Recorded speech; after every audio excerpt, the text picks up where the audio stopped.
Hi guys. So in this video, we're going to look at how you can heal this relationship.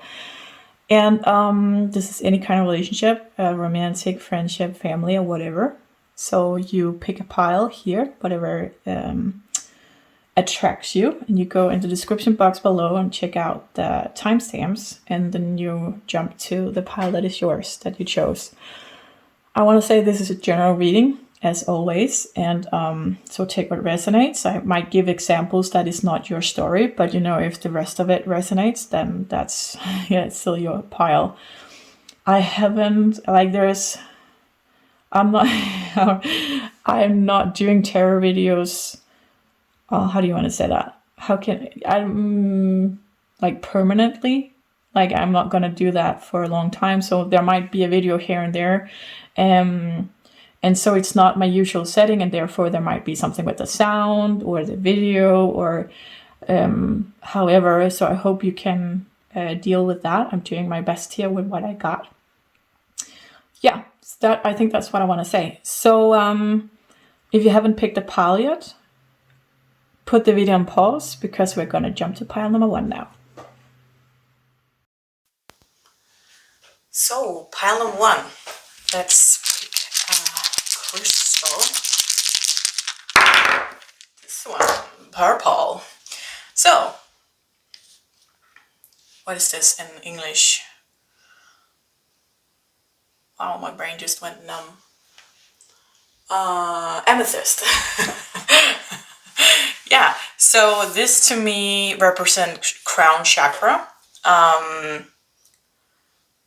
spiritual connection, maturity,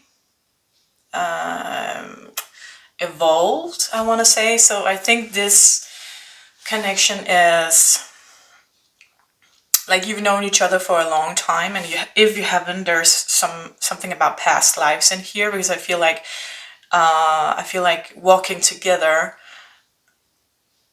for a long time. So there is even though you might not function very well in this physical world, your souls are friends. Does that make sense? So sometimes when we get down here, when we incarnate with our specific job, so to say, something to heal or something to somewhere to grow, we want to grow with the soul friends that we know, right? That we've grown with for so many lives. We know how to trigger each other. We know how to heal each other and stuff like that.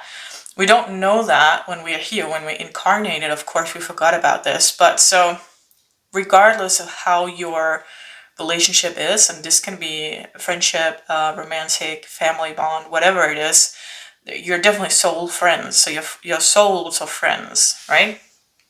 Yeah. So we got some cards here. We got cards. This is the one person. This is the other person. This is the for the end, how to heal the connection. So we got cards for explaining a person. Then we got cards for what's triggering each other. What are you triggering in each other? And then we got cards for what you are healing in each other as well in this relationship.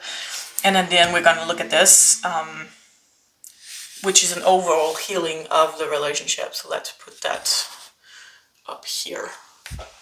Okay, so person number 1 is 8 of Wands, fast moving energy, 2 of Coins, balance, and 10 of Coins, 10 of Pentacles, which is happy home, happy family. So I would describe this person as a little bit impatient, maybe, because we got this fast moving energy, but also a person that knows what they want and go for it, right? And I think that they've been like this their whole life, that when you're moving this fast, also like in your self-development, you have to know how to keep a balance, right? So when they get out of balance, they do whatever they can to get back into balance. And with the 10 of Pentacles, being fulfilled, and I want to say fulfilled in yourself, but that is the 9 of Pentacles. So also fulfilled in their relationship, which is the last Pentacle, right? So Pentacles representing the physical realm, like food on the table, roof over your head, good connections, right? And you're stable in your life. So the more pentacles you have here, 10 is the max, the more balanced and stable your life is, right? So I think that this, I think this person might have difficulties finding relationships. Actually, any kind of relationship, friends, romantic, work buddies, whatever, because they're so fast moving in their energy. So they're always onto something new, and that kind of leaves other people behind in the dust. So I feel like this person might have had a lot of interchangeable relationships in their life. So I'm not saying that they're disposing of people, but that this person with the balance here in the middle knows that if this isn't serving me anymore, then it's dragging me down and I need to move on. And I feel that for people who are, how do you want to say that? People who are on the other side of this, right, in relationship with this person, might feel dumped or might feel like they're not good enough because this person is moving on, and they're not hiding it, right? So if this person has a best friend or a romantic partner, someone close to them, and they feel like this isn't working anymore, like we're not compatible anymore, we've moved too far apart, then they're gonna let you know, right? They're gonna be honest about it, and they're not sugarcoating it. They're not being mean about it either, but they want to give you a clean cut, and they want to give you, I'm just saying, yeah, this person want to give other people the opportunity to get closure, right? So they want to talk about it if the other person needs to talk about it, but they're still moving on. Like they decided, and when they decided, that's it. So they're going to hang in as long as they can, because I feel like they do really love people and they're very good at connecting. Also, I think because the wands is passion, right? So passionate people are really good at connecting. But there's kind of like me first, not in a selfish, negative selfish way, but actually in a positive selfish way. Meaning that if I can't take care of myself, I can't take care of others, right? If I can't watch over my own energy, and if I'm in situations or a relationship that drain me, then I can't, then I won't have energy for other things in my life or other relationships in my life. So they're very realistic, right, I would say, and I really love that. So, okay, let's put this as, I want to put it as the feral. So this person is the ferret. Ferret? Oh yeah, I want to say ferret. Okay, let's do this. This person over here, wow, judgment. And for Four of Swords says healing. Something interesting, actually. Do we have any? We don't have any major arcana here. So major arcana, I would say, is there's how do you say that? So because this is, there's not even court cards here, actually. These is the suits. So I want to say this person might be more developed spiritually, actually. Not that it's a competition, just want to say that this person might be more interested in the spiritual world. And I feel that with the major arcana, and also be very into self-development. I also see that with the major arcana in this reading here. So I just want to say that, not that this person isn't into self-development, I feel that they know themselves very well. And again, with their fast-moving energy, that is definitely self-development in that terms is a very good thing, but it's not, I'm just not seeing any self-development over here. Not saying that this person isn't doing that or doesn't have that, I'm just saying for some of you, this is general reading, that doesn't apply. So yeah, this might just be an entrepreneur, for example, or how do you say that? People who start projects and then other people buy their company and then they start a new project, something like that, for example. So this over here, the Judgment and the Four of Swords, I really like that because we got this. These are both healing cards. So the Judgment we see here. Let's see if I can. There we go. These cards, so look at that, you guys, beautiful. So we got the wound here, right? We got the this is the wreath. Do you say wreath? It's supposed to go around the head, right? She's got 4 arms. You got a bit in one of them, she's pointing in one, she's hurting here.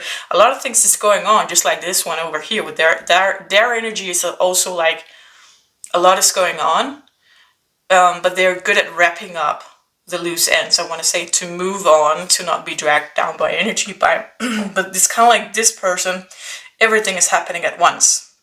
So if we want to compare the two, everything, this person might have a more linear life, right? Where this obstacle, then this obstacle, and this obstacle, and they're kind of finding their way through it. Where this person kind of gets hit by all the obstacles at once.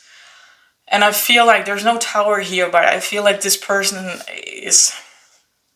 has gone through a tower moment, not necessarily are doing it now. I feel this is the rebuilding era, actually, because we have the healing here, but I feel like also represented by the lotus here. I really love that. So this person has been the lotus, right? We plant the lotus seed in mud, then has to go through the mud, then has to go through water representing emotions before it gets to the surface. So I feel like this person has gone through a lot of stuff and has had that tower moment where everything just collides and it happens, not necessarily at once, but maybe like the drop, right? This is the last drop, or this is the last straw. That's how you say it in English. Yeah, it's the last drop is a Danish term. And then it just all fell apart. So they're in like kind of healing cycle right now. And I feel with the judgment, there could also be something about being judgmental toward yourself or towards other people. That is a process as well. When we learn that whatever we judge in another person is usually something going on inside of ourselves, right? Shadow work. So I want to put this person as the judgment. Then we have the ferret in the judgment guide here. Also, we have the angel wings. So I feel like there's really ascending here also with this, right? I'm very curious to see what you guys do to each other.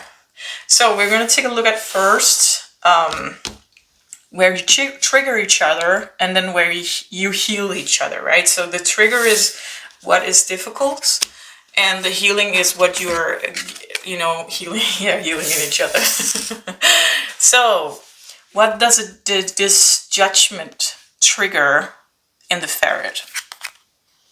Vulnerable. Oh, okay. So the ferret is having a hard time being vulnerable in this relationship.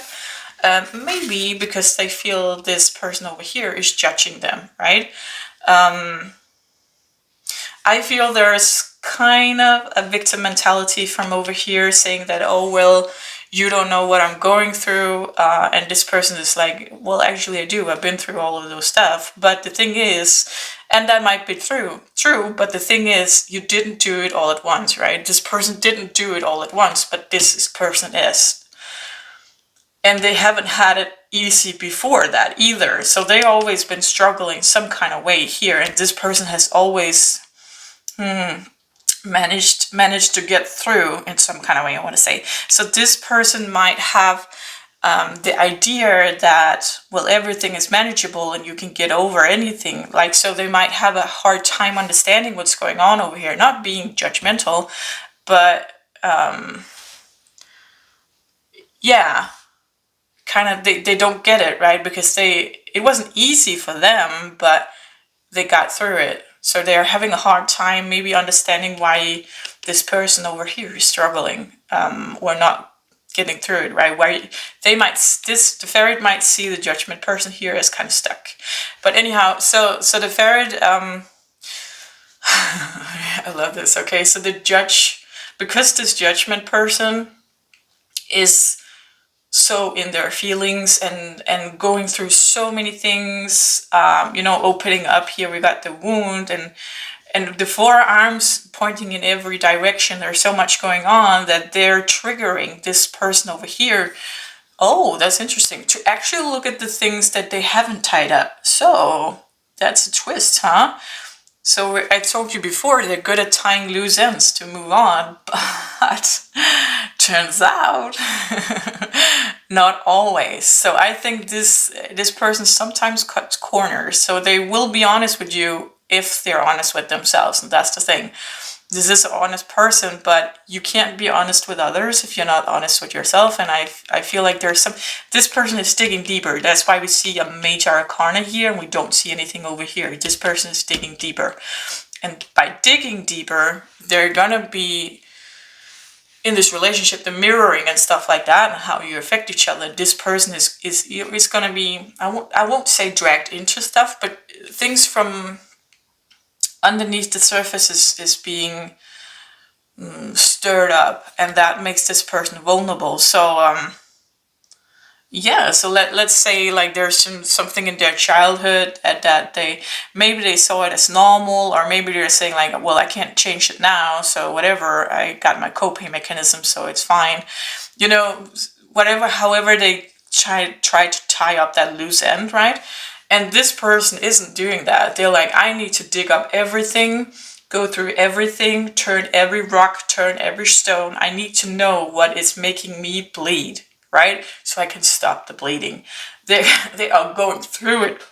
And so, of course, by them talking about things and you triggering each other and this person being so into that self-development, reflecting that back to the ferret, saying, oh, well, but you're reacting like this because of your childhood. And then this ferret is like, I don't want to talk about that, right?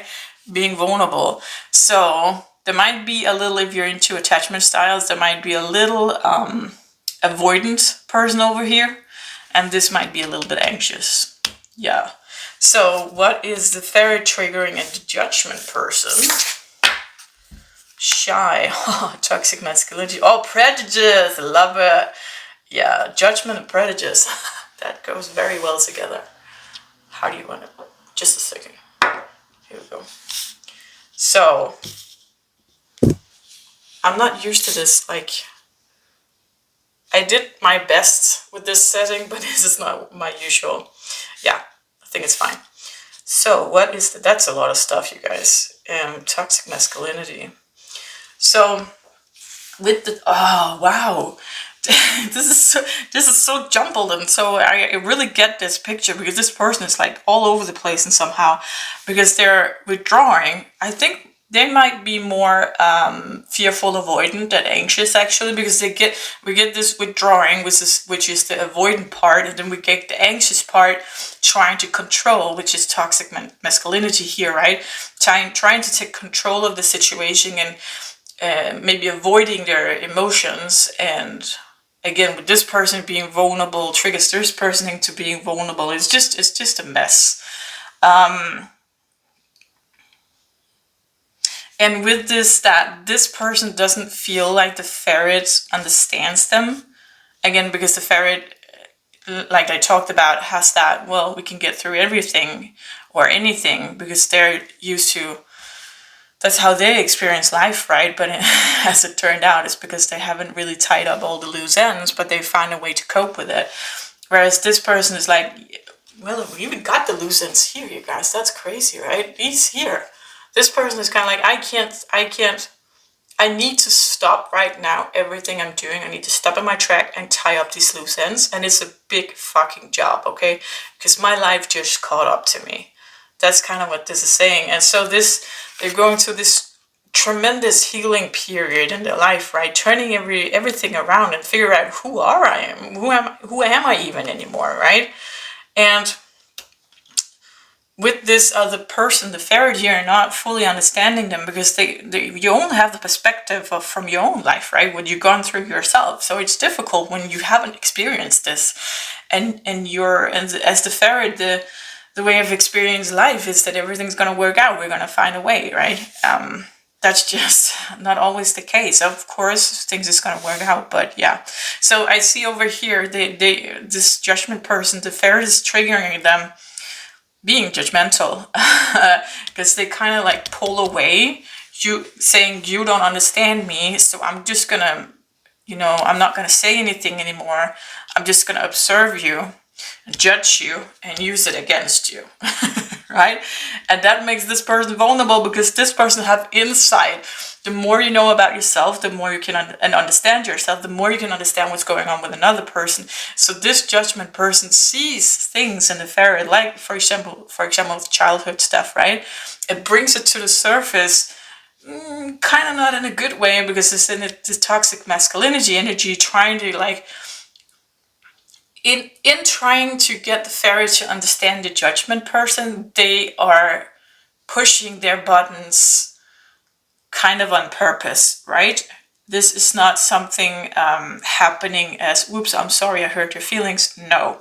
This is, I feel like you don't understand me, so I'm gonna make you understand me, right? That is the toxic masculinity energy here. Oh, you guys. Yeah. Wow. I think I'm gonna do like this. So let's see what you heal in each other, because of course there is good stuff as well. Oh, you guys. Oh, yeah. What does, let's do this first actually, I want to see this first. What does the ferret heal in the judgment person? Wow. Oh my god, that's so beautiful, you guys. Union. Pride. Being proud of yourself and playful. Wow, I really love it. I like that, especially with the playful. I get it, because this person over here with the fast moving energy, sorry about my voice, I haven't done a reading for a long time. The fast moving energy, and they do feel more light, right, in their energy, because this person is overwhelmed. That's not their fault. Their life caught up to them, right? You can't be a merry person and happy when you're drowning. So that's the good thing about this relationship for this person, is that the ferret brings out this playfulness.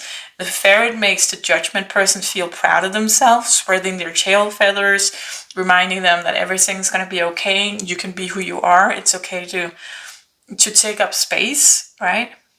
It's okay to have these emotions, because I feel like this person, like, it's okay that you're feeling sad, and we can talk about it. That's not, I'm not saying we can't, but I feel, because the judgment person feels so misunderstood, they kind of go into defense and lash out, right? This is crazy, you guys, with my throat.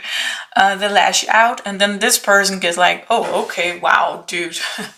It's hard to be supportive and creating a safe space when another person is lashing out, right? Because they're hurt. So you have to be extremely understanding and extremely in balance. I think this ferret is. They're really trying.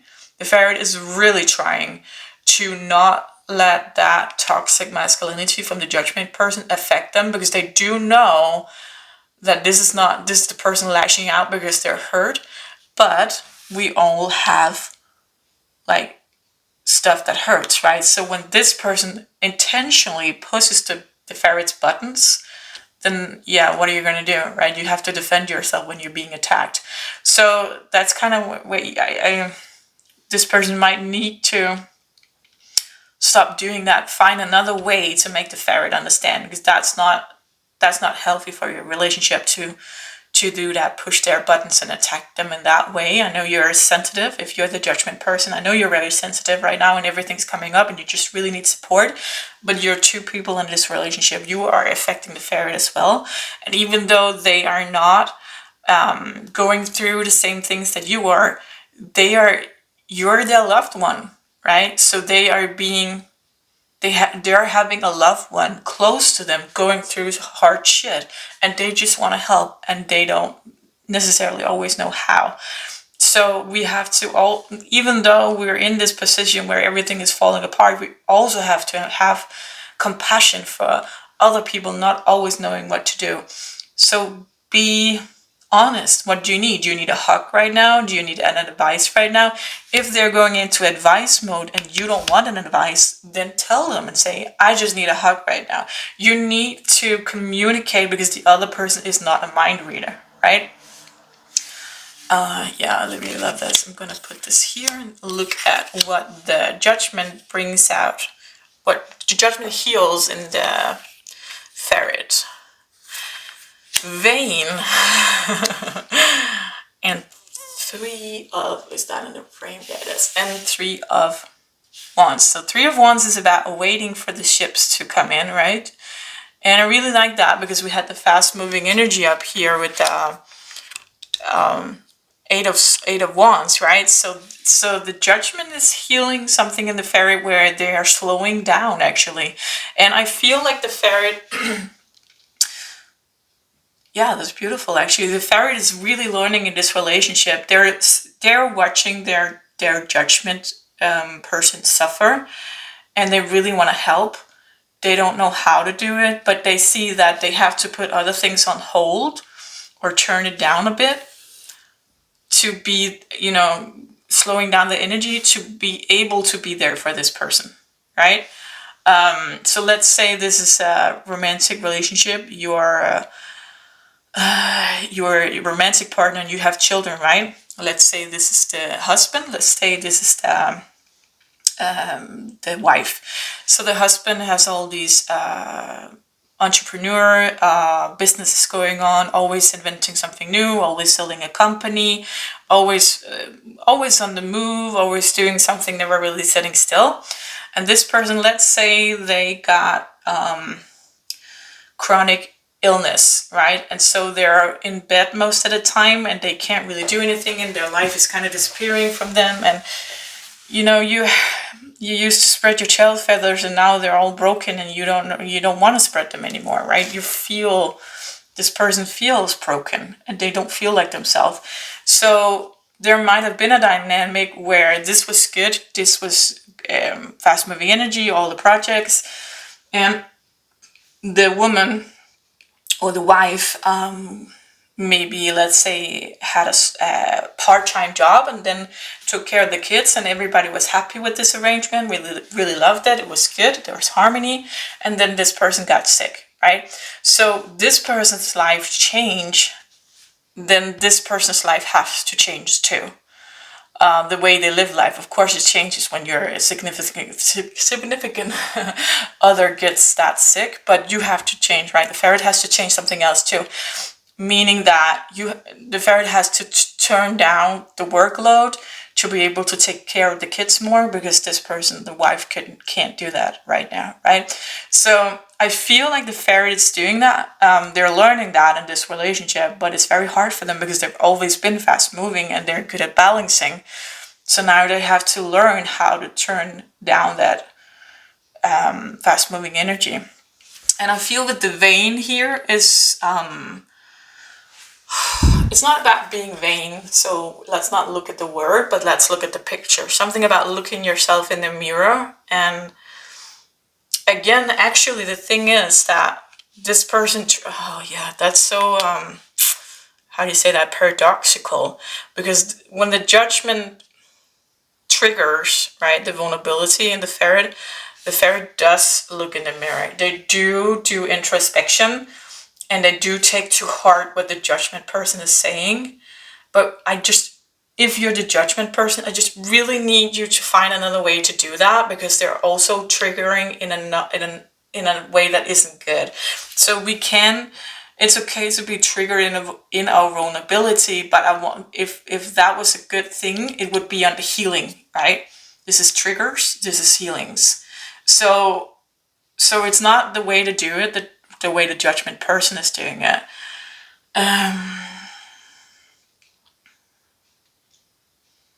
Yeah, I do feel like so the ferret being so supportive is what brings this union feeling to the judgment. I feel like because the judgment always had obstacles in their life and it was always I won't say pain, but it's some kind of struggle, right? They're not used to people sticking around. They're not used to people taking care of them or catching them when they fall and stuff like that. And the ferret is really doing that because they have gone through a lot of these stuff, that they do understand it. They just haven't done it all at once, right? They had the how do you say that? The pleasure of doing it one at a time. That's not a pleasure, but yeah, I can't think of the word. Yeah, so the ferret is really, if you're the judgment person, just know the ferret person is really doing their best. If you're the ferret person, just know that the judgment person, when they're lashing out, it's not because they want to be mean, it's because they're hurting, right? Hurt people hurt people. and you're really doing a difference here. So don't give up. They're in the healing process, and right now they might not be themselves because they are broken, right? When you're in chronic pain or chronic illness, you get taken away from yourself. You're not yourself anymore, and that's a big sorrow and a big pain you have to go through, because you're gonna be altering, right? You're gonna be another person when you get out on the other side of this, but it's not gonna be pretty going there, right? Going through that darkness and all the things that have to be brought up from the past so they can be healed and the loose ends can be tied up. Yeah, let's put union first, yeah. Okay, so let's look at, I'll put the ferret up here. Let's look at what's going to heal this connection.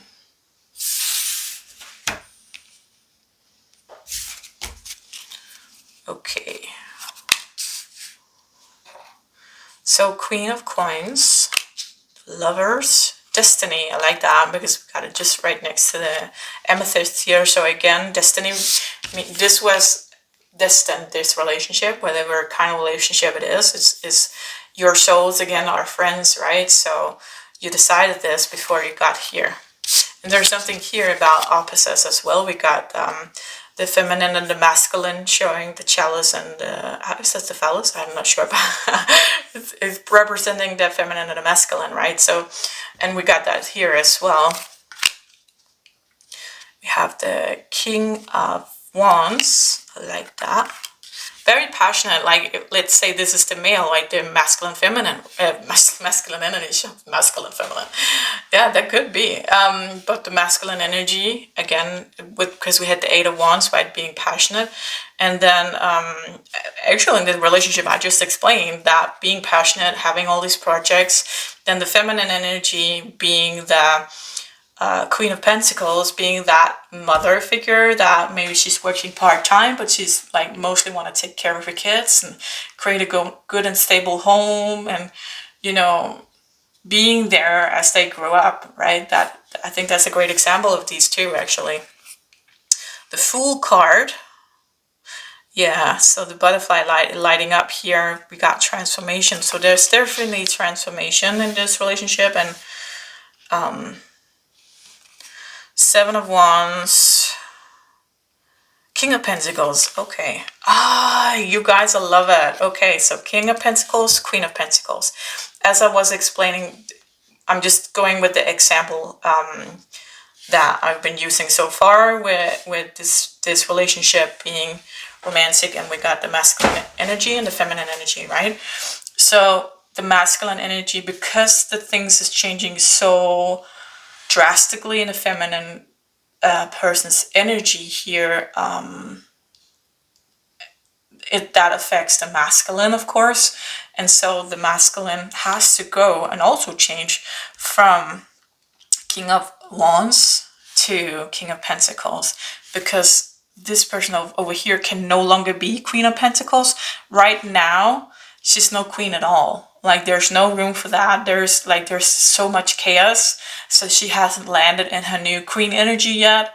But hopefully it might be the Empress, right? That embodies all of the queens. That could be great, but we don't know. She's changing. And she's on her own journey. So this relationship is affected in a way that the feminine, this is interchangeable. I'm just going with one story so it's not confusing, right? So however it fits your relationship. But this feminine energy, because she's, so the destiny here is that the woven, you guys found each other, right? And you're going on the path together, and then the path changes drastically for the feminine energy, and the masculine energy just has to go along with that. So he could break free and do his own stuff, but that's not the destiny here. The destiny is that these two lives are being guided by the destiny of the feminine. I hope that makes sense. So, what is this? Seven of Wands. How is this healing? Oh, yeah. So this is, yeah, the defense, right? So, and we got this over here by underneath the judgment person. So I think that it's going to heal this relationship tremendously is the judgment person getting a hang of themselves. I know that, I'm sorry to say that, because if you're the judgment person, you're going through so much right now. But please, please, please, please put in a lot of effort. Like, this is, if it's not first priority, make it second priority, to learn how to not push the ferret's buttons, because they are struggling to support you. They are doing whatever they can and you are lashing out for whatever reason it is. Be compassionate towards this person, because even though you are the one going through this shit, being whatever, if it's illness or chronic pain or whatever it is you're going through, this person is going through having a loved one going through that, and that is also painful. So I know you shouldn't, like, that's not your responsibility, as well as this, as your sickness is not their responsibility, but you gotta meet in the middle, right? In the middle we got the lovers, and you are so intertwined, guys, right? With, so look at all these past lives behind here. Beautiful. And we got the chalice in again, and the feminine and the masculine. Where did we have that? Here. Got it twice, you guys. So yeah, this is a hard time you're going through, and I understand both parts here. But we also got the Fool, and again with the Lotus, right? Where we had that. Where was the Lotus? Oh, underneath, yeah, here with the four of swords, because he's healing, right? So this healing process.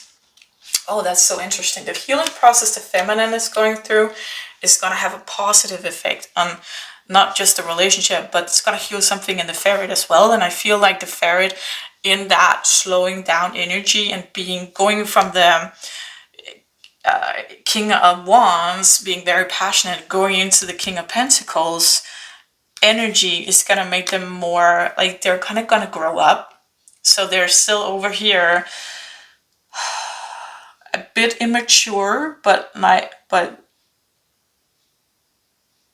I'm not saying a teenager, right? I'm not saying they're not taking responsibility. They are, but just in other areas that kind of suits them and their passion. And so in this relationship with what the feminine is going through here, they're growing in that they have to, right? They have to take the responsibility that the feminine can't take anymore in this family, or, you know, whatever they're having here together. And they have to carry it for a while, because she's devolving. She's not devolving, she's evolving. But she's bringing up so much pain, and she has to sit with that. She has to use like 80% of her energy on getting better, whatever she's going through, right?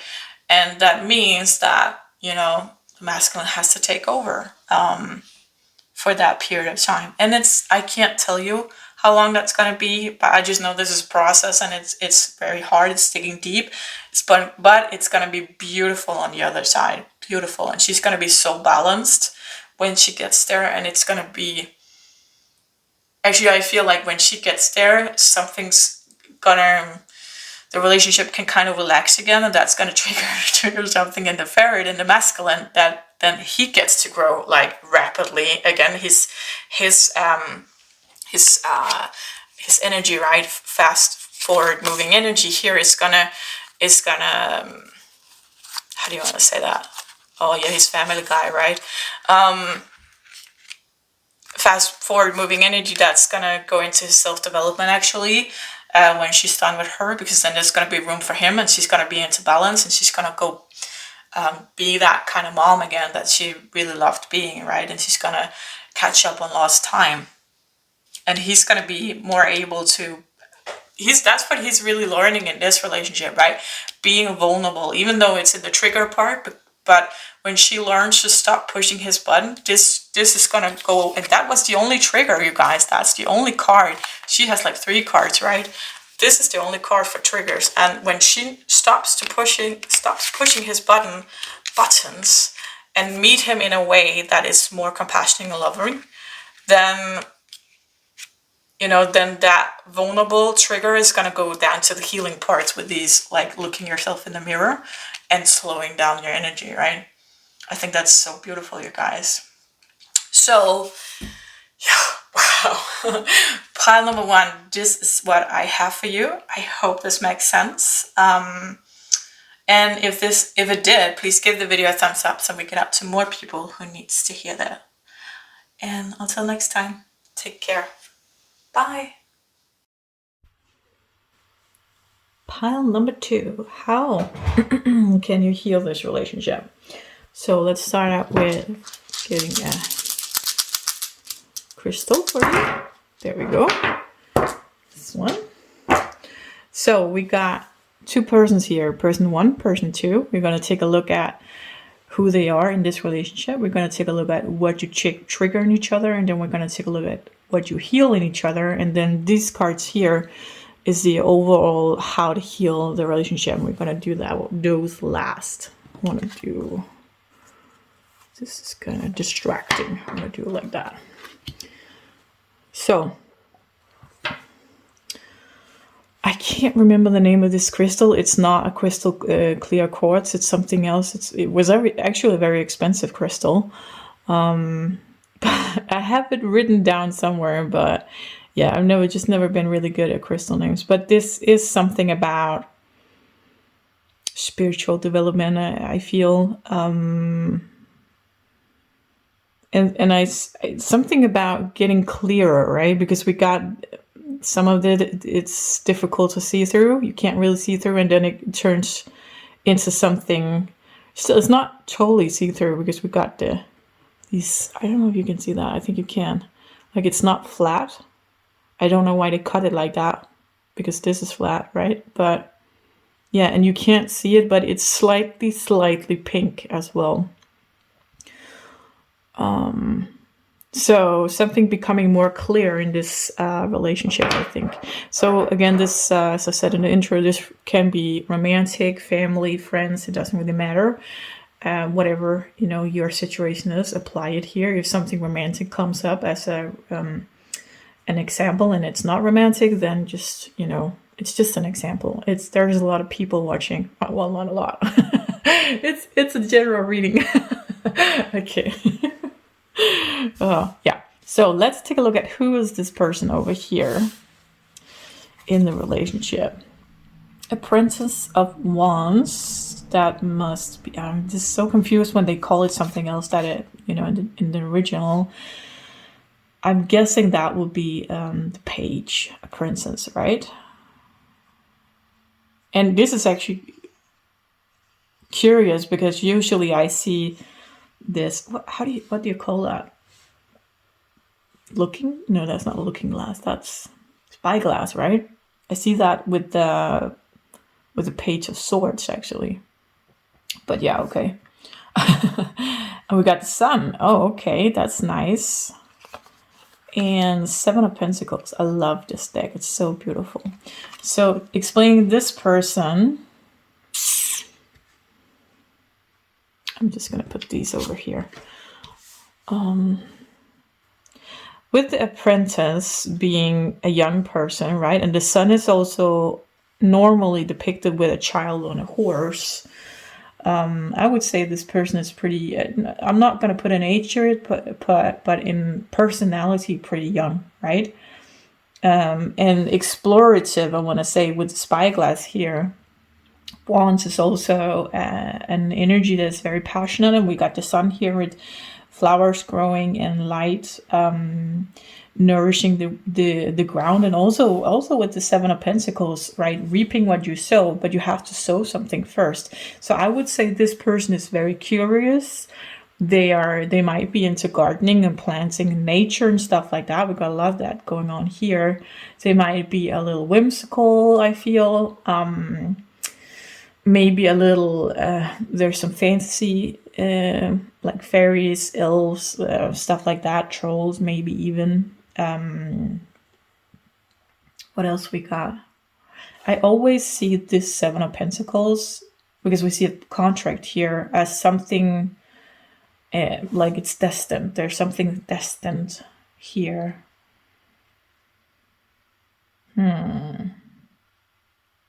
Okay, let's see as we move along. Let's put this one in the middle, because maybe that's gonna show up something explaining more about this person. So youngish energy, right? Whimsical, but also I feel like serious with the things that they want to do. Like if they want to plant a garden, they're very into it, right? So in that they can stay very focused. We also see with the light here, focusing in on something that they're interested in. And it also interesting is we got the big eye here and we got the spyglass. So I think they're very observant as well. Let's see the other person. There we go. The other person depicted by the star and 5 of Cups.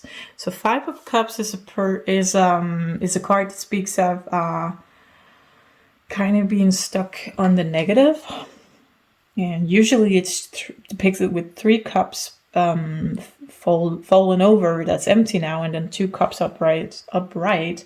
So there's still something good, right? And this is only 1 cup, so that's not so good. And in the forefront, this one who's broken totally. And then we got the star, which is like such an opposite energy, which is really interesting, actually. I feel with the star, like this card, right, in this deck, it's very balanced. She's showing some temperance. Temperance is usually drawn with the water and like that, and balanced. And she has the water and she has the air. She has the night sky. I think this is a person that lights up the room, that is very temperate, like balanced, and I think they're good at understanding their own emotions. I think I feel like there's a wind in the hair. I think that's a little bit adventurous for me. I feel spiritual. We've got this one North Star lighting up, so spiritual, or very good at going with their intuition, right? The stomach, how do you say that? The feeling in your stomach, right? And 5 of Cups. That is so, I want to say contradictory, but everybody has it's like this is only 2 sides of this person, right? And we're only seeing this because it has something to do with this relationship. But something about focusing on the negative. And to be fair, right? So this is breaking right now and everything is pouring out. That's what's in focus right now. There's still something working here. So I'm actually curious about this person, if they experience this relationship as this is going on right now. Something is being broken. And that is also something, either these are past relationship or these are past things that happened in this relationship, right? So there's still one glass, but it's not in the front focus. So it's kind of like we're on the last, it's last chance now, I want to say. Yeah, I'm curious about that. So, you guys. Okay, let's see. What does the star person trigger? I'm going to call this the sun person. I love that we got 2 major arcanas, because an arcana on each side, major arcana on each side, is going to tell me that you are a match in that. Like if it was only a major arcana in one side, that person might be, I'm not pulling ranks here, but higher in some way, it's misaligned. That doesn't mean that it can't get into alignment, but there's something there about not being a match when it's, yeah. So we got 2 major arcanas, and also we got the skies, right? We got the sun and we got the stars there, and we could have gotten the moon or something like that. But that is from the sky, right? Something happening in the heavens. Yeah, and I want to say like clearing up, something's clearing up, like a sky that's been, I'm seeing a lot of clouds. So let's see what the star person triggers in the sun person. Wow, indifference of manipulative, you guys. I'm just gonna scooch this over here, scooch. And wow, that is yowzer. So, oh, you guys, and this is kind of crazy because we got two black and white, and then we got the color in the middle being blue, right? Blue representing throat chakra, or even for some people the third eye chakra. But also this card is so blue, so I feel like the sun person is crazy good at manipulating the star person. That's not so, yeah, because they get triggered in this indifferent and abandonment wound. Oh, I see. Okay, so if you're into attachment styles, I really want to make a video about that, but I got so many projects going on right now, and my tarot channel is just like on the bottom of that list. Also because I don't have, like, this is temporary, and like a lot of my cards is in storage and stuff like that, so I don't have the things I really want for making videos, and so of course the passion for it goes down a bit. But anyhow, attachments styles, if you're into that, I feel like this person is avoiding meaning pushing away. So when they get triggered, they go into this indifferent mode where they can just shut off their feelings and they don't feel anything. And they don't feel like they have to apologize for ghosting or withdrawing or doing whatever their own thing, and kind of emotionally leaving this relationship. And they're doing that because they're being triggered in their abandonment wound. So meaning that when the son was growing up, oh, that's so cute. When the son was growing up, when the son was a child, they got abandoned some way. So that might be a parent leaving them physically, but it could also be like being abandoned emotionally. So your parents wasn't there for you, for the son, right? There wasn't room for you, or you weren't taken seriously, or I feel like a lot of guys, that's what I see in my therapy, right? That I'm a therapist. That's a lot of guys have this attachment styles because they grow up as little men, right? They're not allowed to be boys. They're in a very early age. They get told that don't be a crybaby and don't be a pushy.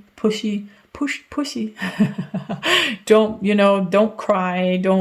If you have any emotion, it should be anger, right? Other than happiness. There's no room for being sad. There's no room, and anger maybe not even, right?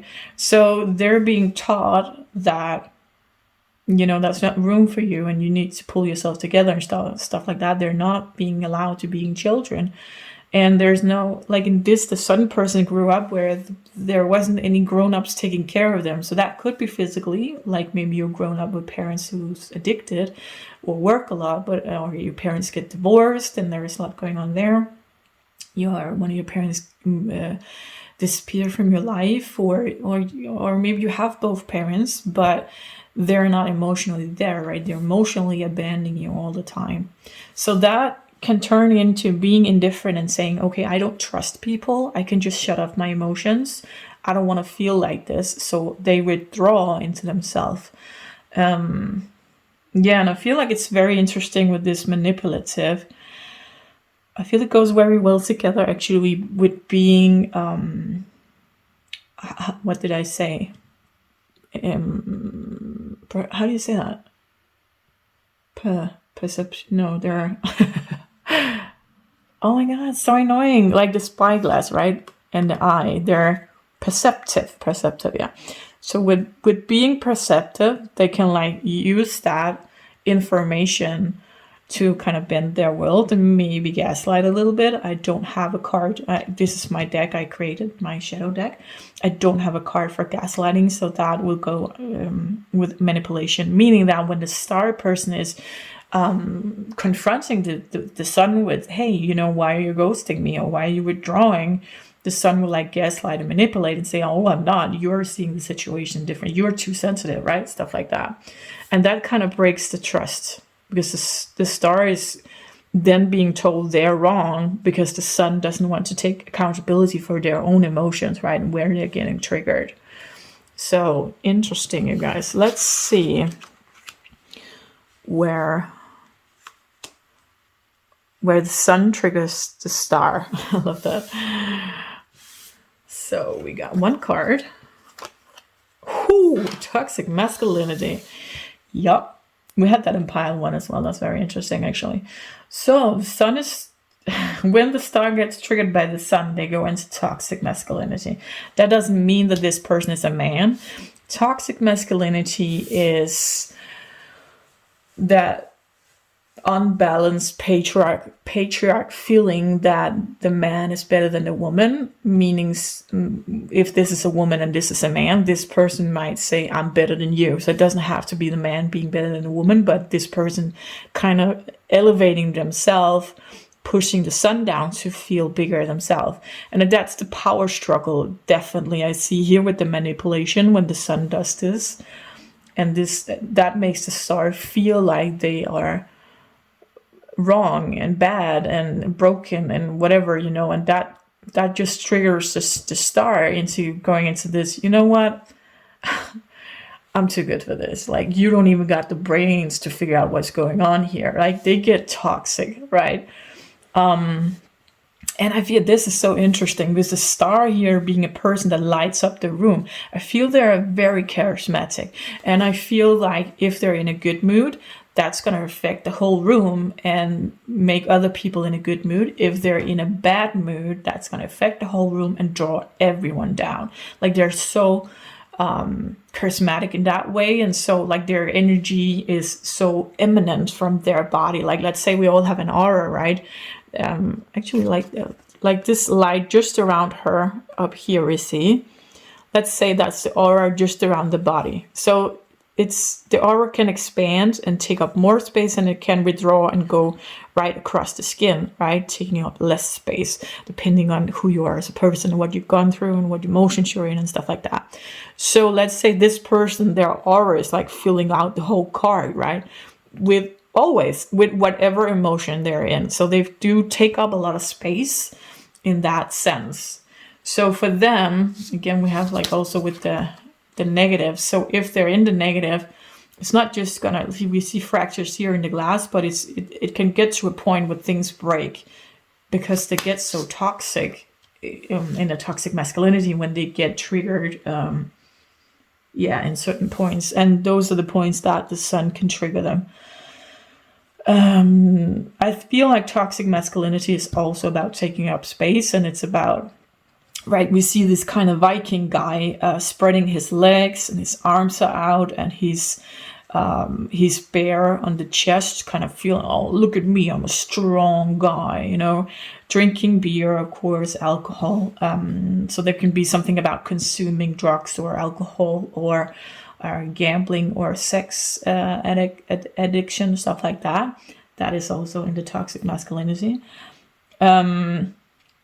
Masculinity is a lot about taking action, taking power, taking leadership, kind of clearing out the way for, if it's a balanced masculine, clearing out the way for the feminine to walk a safe path, right? And I really love this analogy where I always use this, like if it's a balanced masculine and a balanced feminine, the balanced masculine will, create the nest so as to the balanced feminine can have a peaceful place to take care of the eggs, right?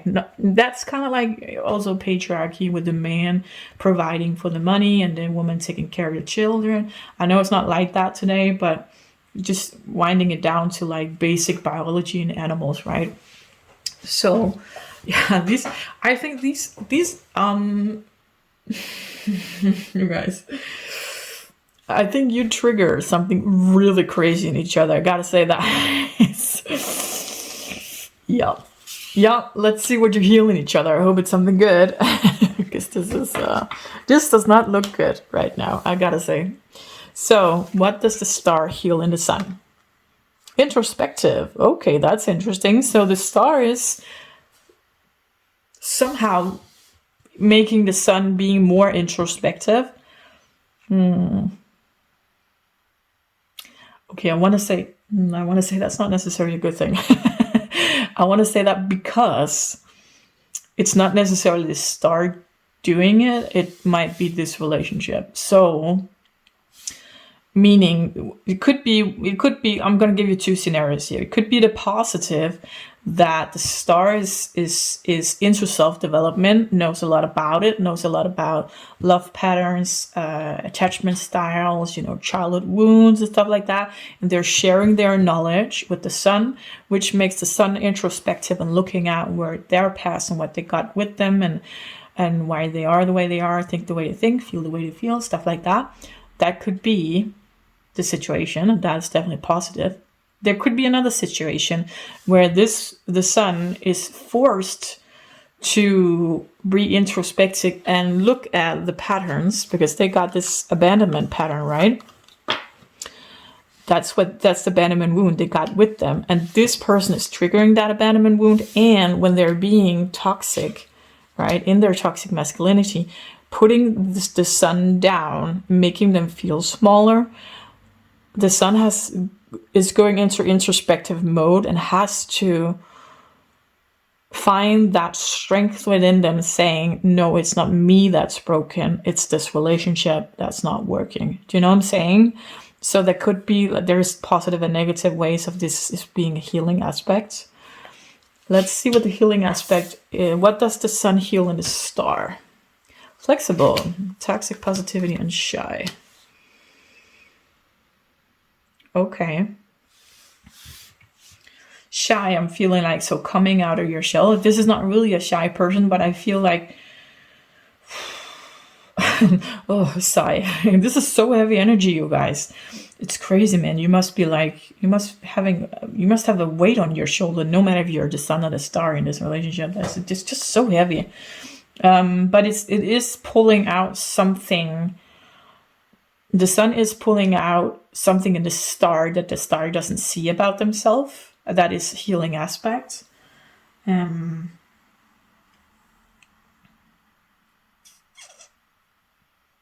feel like, okay, so it's kind of metaphorical, but I feel like with the sun, like we've seen this, they plant seeds, right, to make them grow. I feel like they do that in humans too. So I feel, and that it takes time to grow, and you have to water it, of course, and fertilization and sun and stuff like that. But this person is that's what they do to people. I don't even think they know they're doing it. But like when they give compliments, like they're very, how do you say that? How do you say that? Oh my God, so annoying. Oh my God. They mean it when they say it, right? I know the Danish word. They're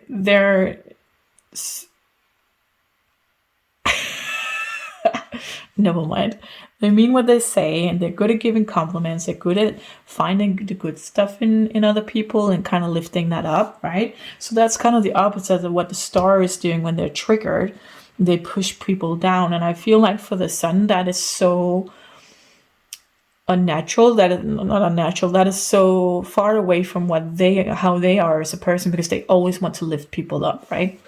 Even though they're triggered, even though when they get manipulative and gaslight, it's just to deflect, saying, no, oh no, you're remembering that wrong, or no, that didn't happen. That's not putting the other person down. It is, because you're gaslighting, you're telling the other person, you're lying to the other person. It's not a good thing. But what I mean is, you're not deliberately stomping someone down, making them feel less, to make yourself feel better, as the star is doing. The sun is kind of doing it too. It's the avoidant part of them, kind of just trying, I don't want to get into this, kind of, right? And I understand why in this relationship, because if they are honest about a situation that the star is confronting them with, they have to take accountability one for one. I think that's might be a difficult thing for them, being in that young energy. Two, they're gonna feel the wrath of the toxic masculine energy that the star has, and when you cross them. So yeah, but so the sun is, yeah. So they're planting seeds, and that's the shy card here, right? I want to see here, flexible, toxic positivity. I feel like I have to understand this, because toxic positivity is something about always like turn the other cheek, always focus on the positive. We don't want anything negative, and that doesn't make sense with this card up here when we're focusing on the negative. And we got the toxic masculinity. That is about pushing others down to make yourself feel better.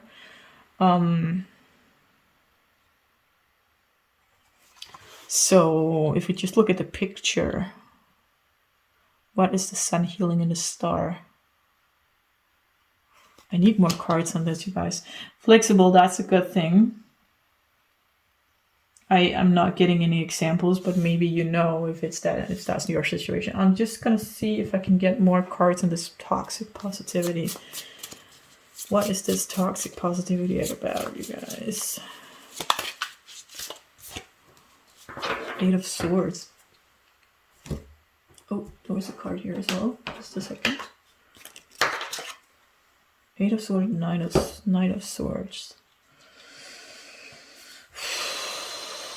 I like that we're doing the purple here, right? Eight of Swords is about trapping yourself in a mental... Oh, yeah, that makes sense. Yeah, of course. This is like toxic positivity. It's trapping yourself like in a mental cage, always focusing on the positive. So it might not necessarily be toxic positivity that the sun is healing in the star, but I feel this Eight of Swords may be, a better card to explain it, that the sun is kind of, the sun is kind of, I think the star can be in their head a lot, fantasizing a lot. Sometimes they got good things, sometimes about bad things. Maybe they get stuck in a fantasy, and so the sun kind of pulls them out of it, I feel. Knight of Swords is fast moving energy, and Swords is also about the mental. Yeah, and he doesn't look too happy. So I think this toxic positivity is about the sun being able to draw the star out of situations, or when they're like in their head too much, right? But I feel like it takes a lot of energy from the sun, because the star is so focusing on the negative. And I understand, because I feel like this is such a heavy energy, you guys.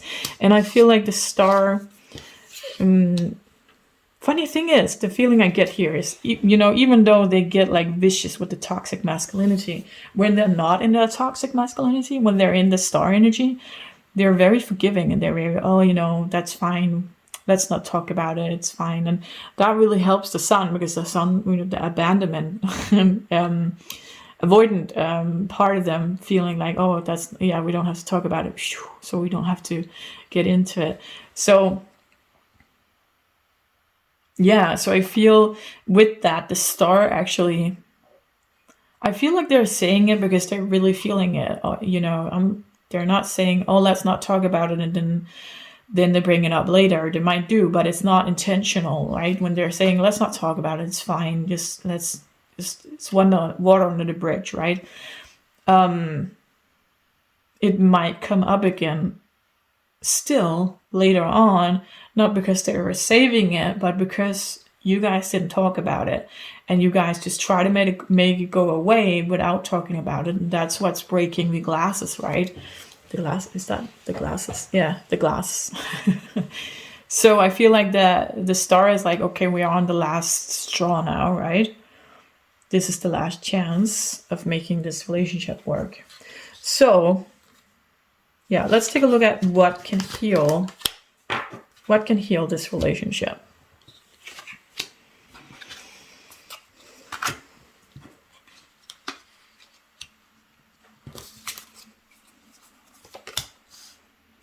Wow, the Tower. Okay. 5 of Wands. Like, even the cats are fighting, you guys. Look. That's crazy. Things are bubbling over. Wow, you guys. 6 of Pentacles. 10 of Cups. Oh, that's beautiful. Oh, look at that kitty. Sensitive. blossom.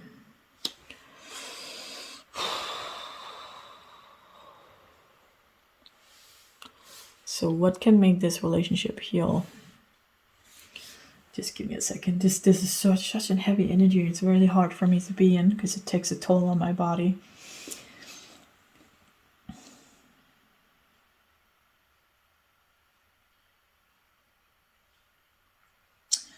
Okay, so I'm just gonna say what I'm feeling here is like the way to heal this connection is like Six of Pentacles is being equal give and take. Ten of Cups is the ultimate fulfillment, emotional energy, right? And being sensitive is about being compassionate towards yourself and to others, and meeting the other halfway, and really seeing the perspective of the other person, stuff like that. I want to say this is how you heal this relationship, but I also want to say I don't feel that's gonna happen. Of course, this is a general reading. It might, but I just feel like you guys aren't capable of doing that. You're so stuck in regardless if you're the sun or the star, like I'm talking to both of you, right? You get so stuck in the triggers the other person give you. And the relationship right now is this tower, right? It's smoking and it's rubbles, and the Five of Wands, things are bubbling over, and there's conflict with the humans and the witches, and there's a conflict with the cats, and like it's walking on eggshells. And I think that's why this energy is draining me so much. I really hate that emotion. You have to walk on eggshells. That like you shouldn't be having that feeling in any kind of relationship. Oh my god, you guys. Ugh, I want to say because this is so heavy. Yeah, but we're going on last straw, right? So we want to give it all we got to make sure that we did try to fix this.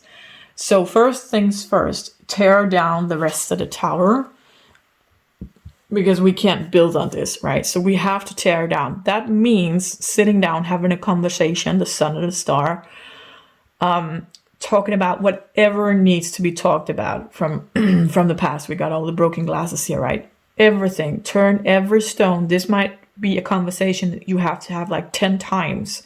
It doesn't matter, but you have to be there. And the reason I think that this might not be happening is because this person over here is avoidant.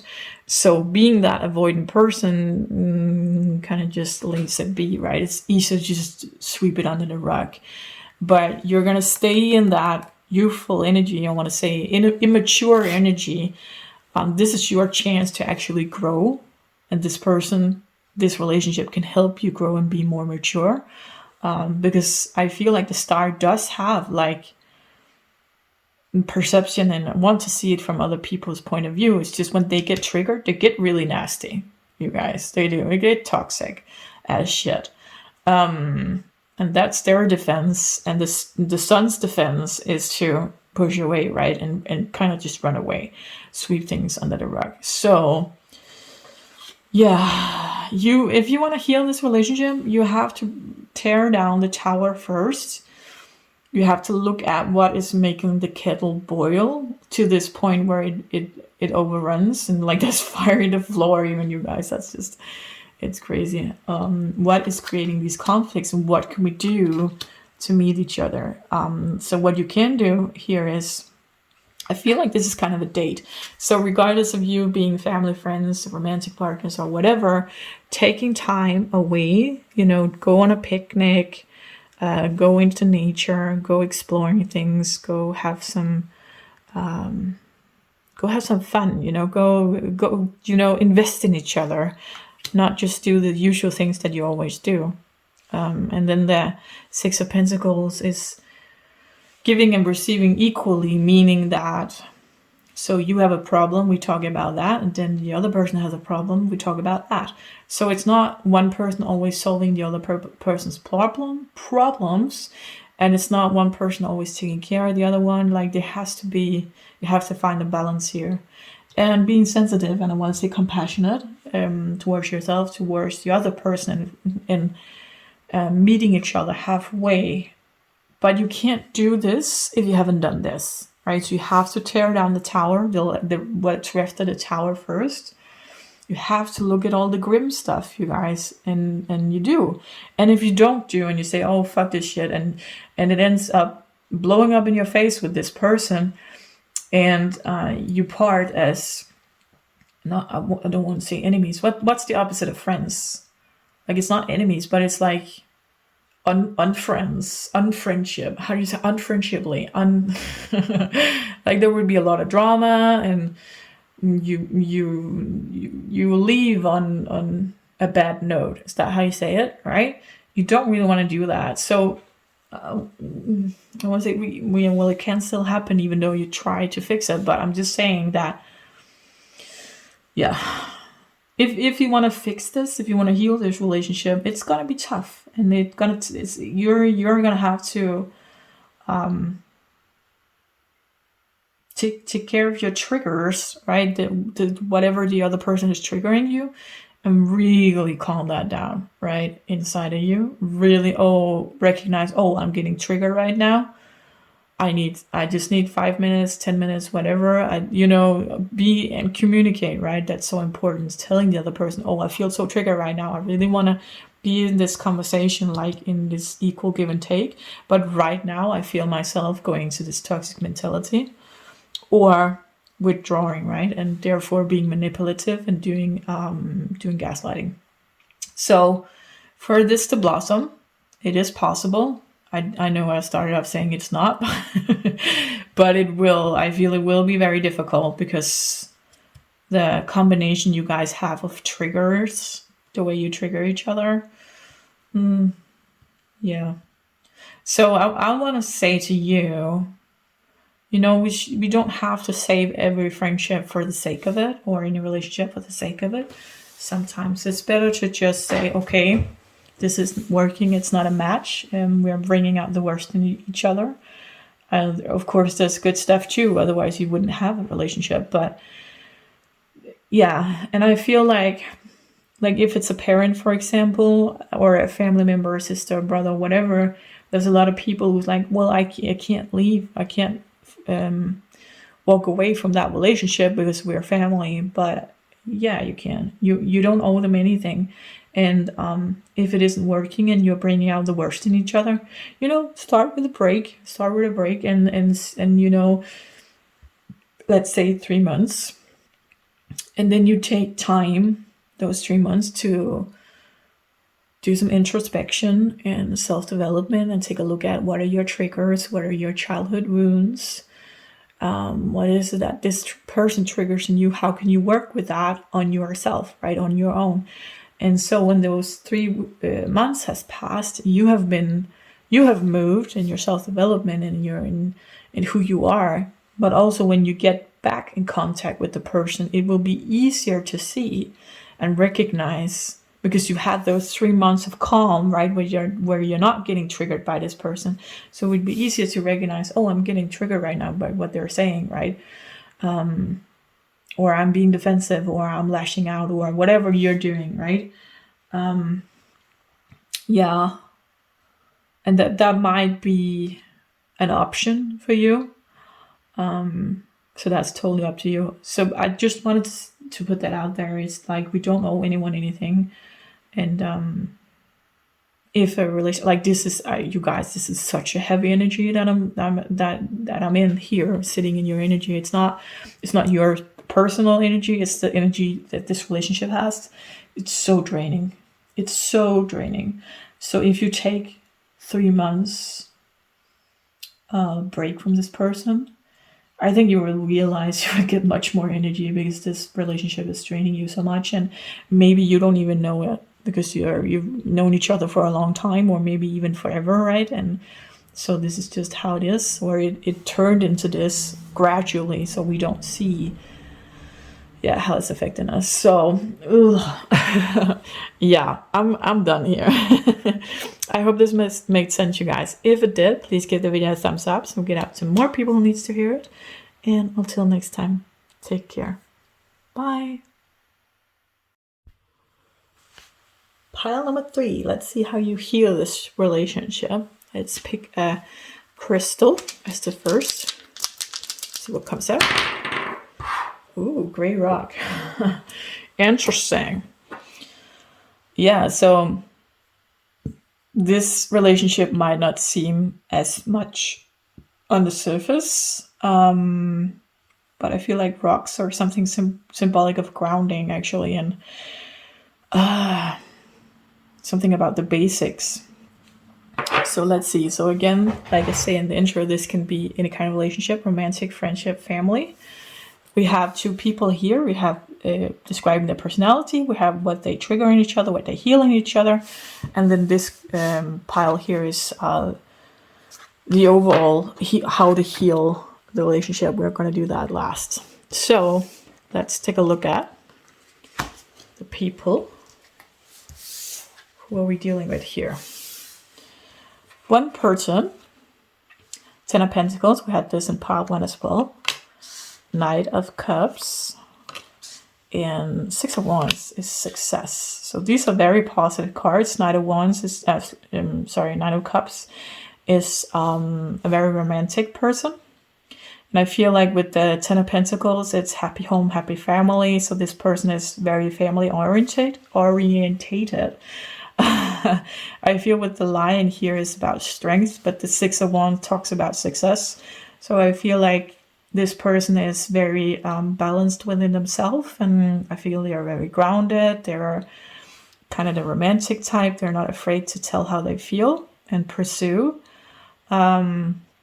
But yet it's the Knight, it's not the Queen, and it's not the King, which are the two like feminine and masculine mature energies within the suits. So there's still a bit like there's still room for more maturity, but there's still not a Page, which is immature. So it's kind of still kind of a young energy. Yeah, I really like this. So let's see the other person.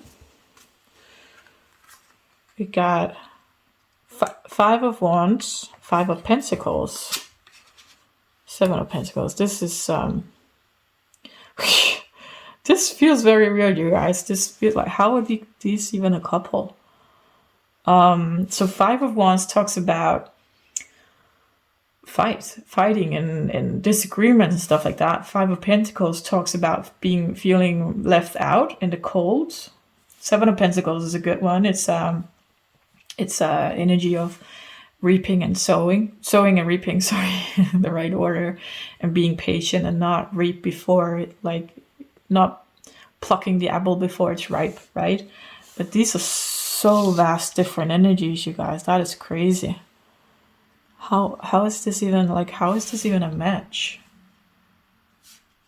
Because this person over here is so balanced, right? And look at all this, like this deck only has like these colors, and then there's a few cards with maybe a little bit of blue or a red in it, but otherwise these are the colors. And then this is from the same deck, you guys, and this has no color, right? And it's conflict. And it's like, it feels like these people see, this person doesn't see the relationship in the same way as this person does. I don't understand how this is a couple. We have to get more information, because yeah, I don't know. That's so weird.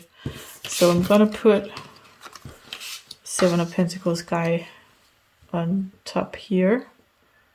Like conflict and feeling left out in the dark, kind of feeling shut out. That doesn't make sense with this person, right? Being so romantic and forward. And this is weird, you guys. I don't understand this. I don't get this. Unless this person doesn't feel like this person is being real, like they don't believe in the gestures. I don't know, you guys. That's so weird. Let's see what else. Hopefully this makes sense to someone. So let's see what you trigger in each other. So this 7 of Pentacles triggers the, I'm going to call it the 9 of Cups here. Knight of Cups. This is triggered in that lazy. Wow. Okay, that's pretty crazy. So this person just, as I described them, that's who they are normally, but with this, yeah, it makes sense now. With this Seven of Pentacles person makes this Knight of Cups feeling like, you know what? I don't even want to put in an effort because it's not being met. Like this person just wants conflict and they are like whatever I'm saying, they feel left out in the cold. Yeah.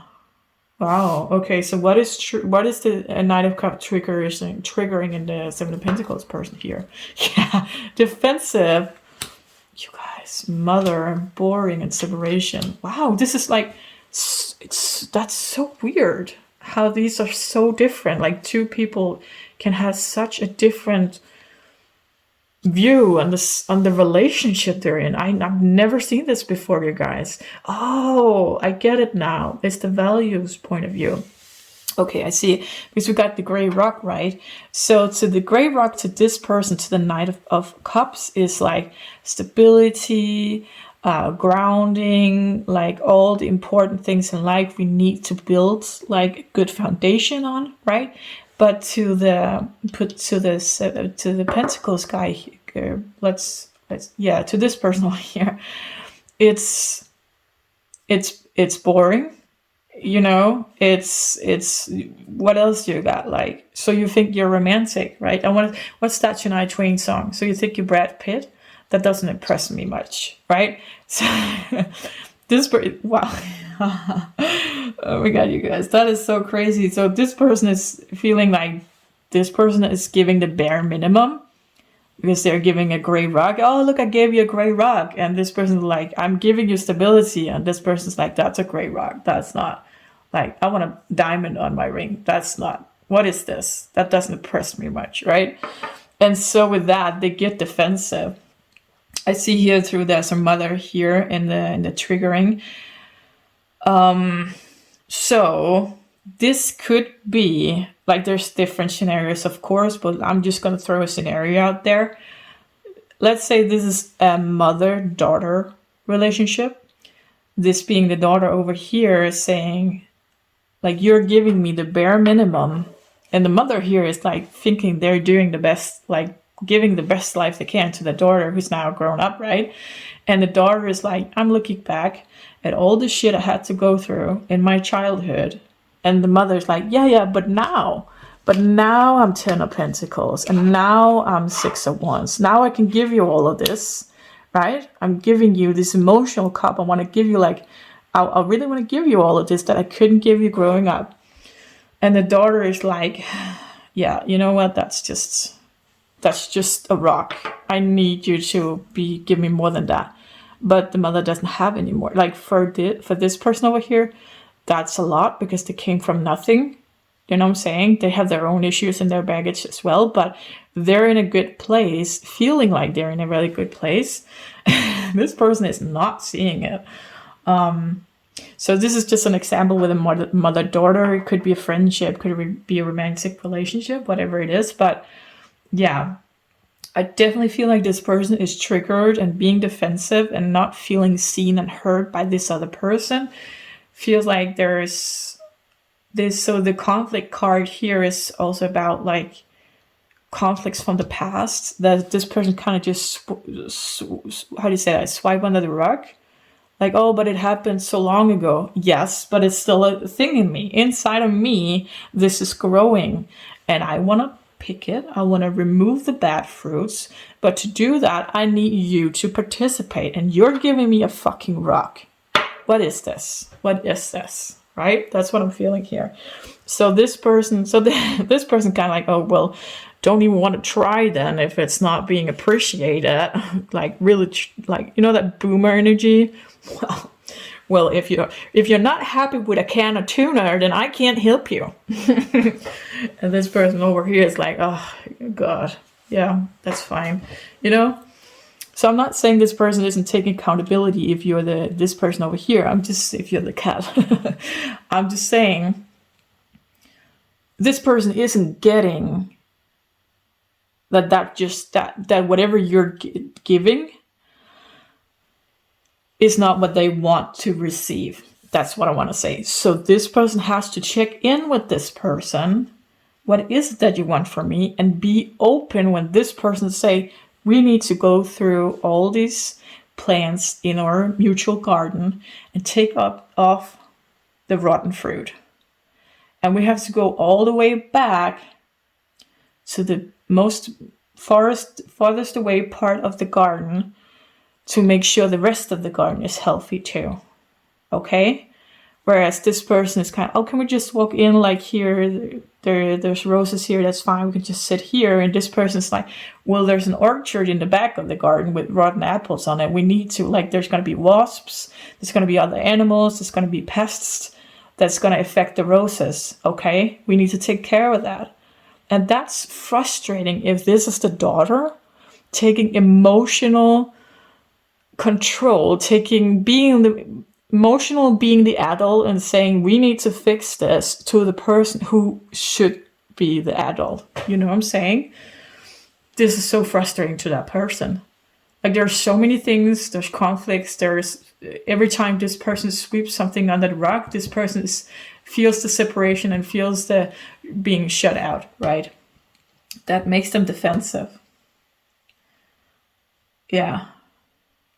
This could be another scenario with it's the husband and the wife wants to be a mother, and the husband isn't really, like, she's not getting pregnant. She wants to do, how do you say that, fertility treatment.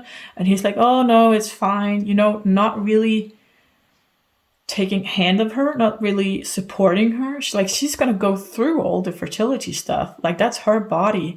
The least he could do is support her, right? Be there with her, hold her hand and stuff like that. So I feel like there's, like, with this boring card here, it's not enough. Whatever is in this relationship, for this person, it's not enough. And for this person, it's kind of like, I don't understand why you're so unhappy, right? Why are you always pouting? And why is everything always a problem? I don't even want to try because you don't appreciate it. And this person is like, well, you know what? That's because you're giving me crumbs. And I don't want that. I want a full meal. And if you can't give me that, then I'd rather do without. Yeah, that's really what wow, you guys. Yeah, okay. Let's see what you're healing each other, because that's an aspect too. I want to put this here. 7 of Pentacles. Let's do the...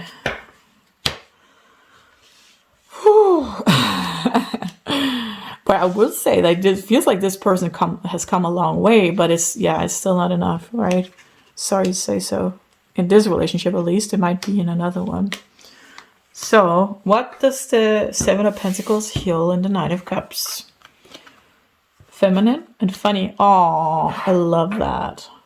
So, it doesn't mean that this person is a female or has that, feminine energy or whatever. Feminine is just that.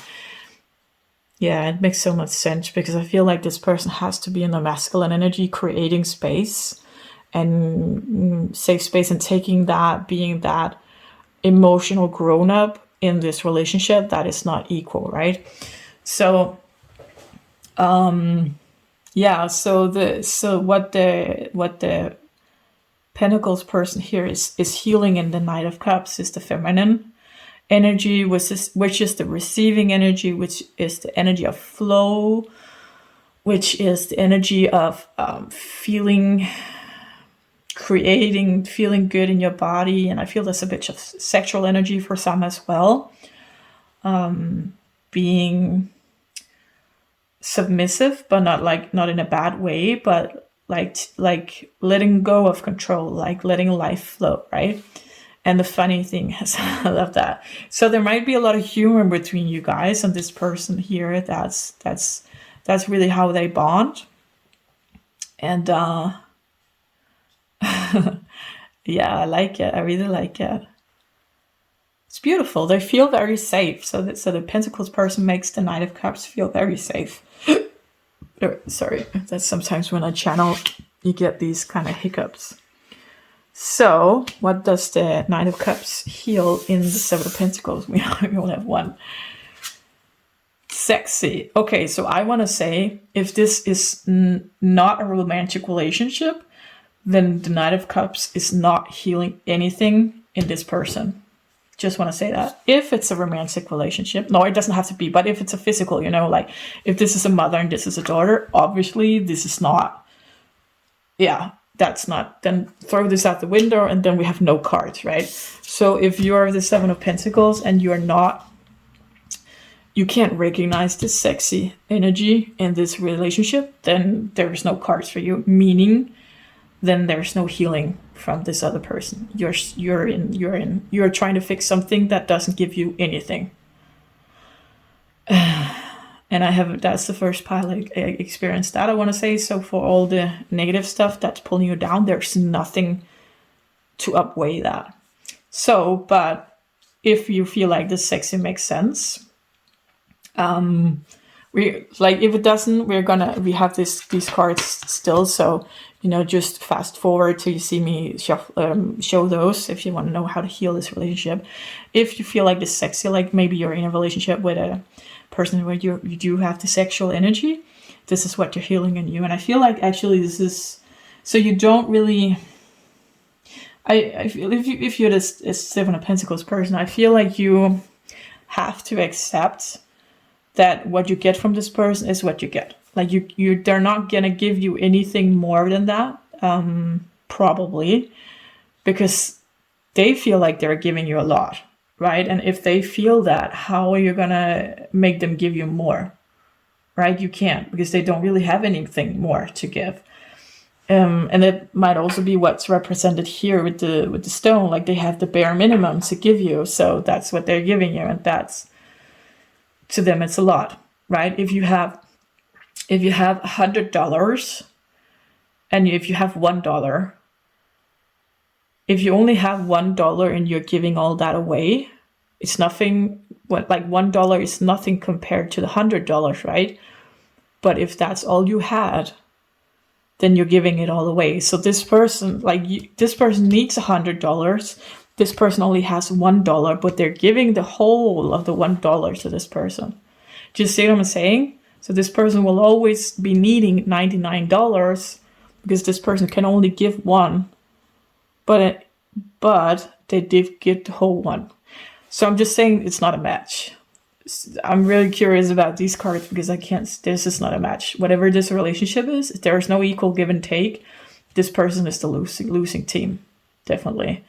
So, but if you're in this, can keep it sexual and not want anything else from them, then that is definitely going to heal something good in you and make you flourish. And I feel like this is the woman we have here in the feminine energy with feeling feminine, feeling sexy, feeling good in your body. I think a lot of women don't feel good in their body because we're told, maybe a lot of men too, but women are sex objects and they have to be young and they have to have smooth skin and they have to have boobs up under the neck and they're firm and slim and whatever. There's so many rules to be on a woman, right? A guy just has to stay fit. That's it. Or maybe even if he can keep his hair, that'd be good too. But even the dad body is so popular now that the guys don't really have to do anything. And I think in the public eye, right? And I think this relationship, if you can keep it only sexual and physical, will heal that part of you that thinks you have to look in a certain way. This person is gonna love your body, and it's gonna be it's gonna be passionate. It's gonna be in that matter. You're gonna get the $100, right? In that sense, you're gonna get it, but that's all you're gonna get, right? They're not measuring up to you in any other parameters, I want to say. So if it's good sex and you can keep it at that, definitely that's a healing point for you. Until it's not, you feel if you get frustrated or you get bored, I want to say, or if you get this relationship is taking too much energy from you, just that's fine. Just end it, because it doesn't have any prospects, I want to say. It doesn't look like it anyway. So let's see what What can heal this relationship? Well, I want to do the shadow first. Attention seeking. The Tower. Wow, yeah, definitely. The Empress. Fool and the Ten of Swords. These are so interesting, you guys. Definitely the Tower, right? That makes so much sense. Something drastically has to change for this relationship to survive. I want to say that. Okay, just a second. I'm just gathering the information here.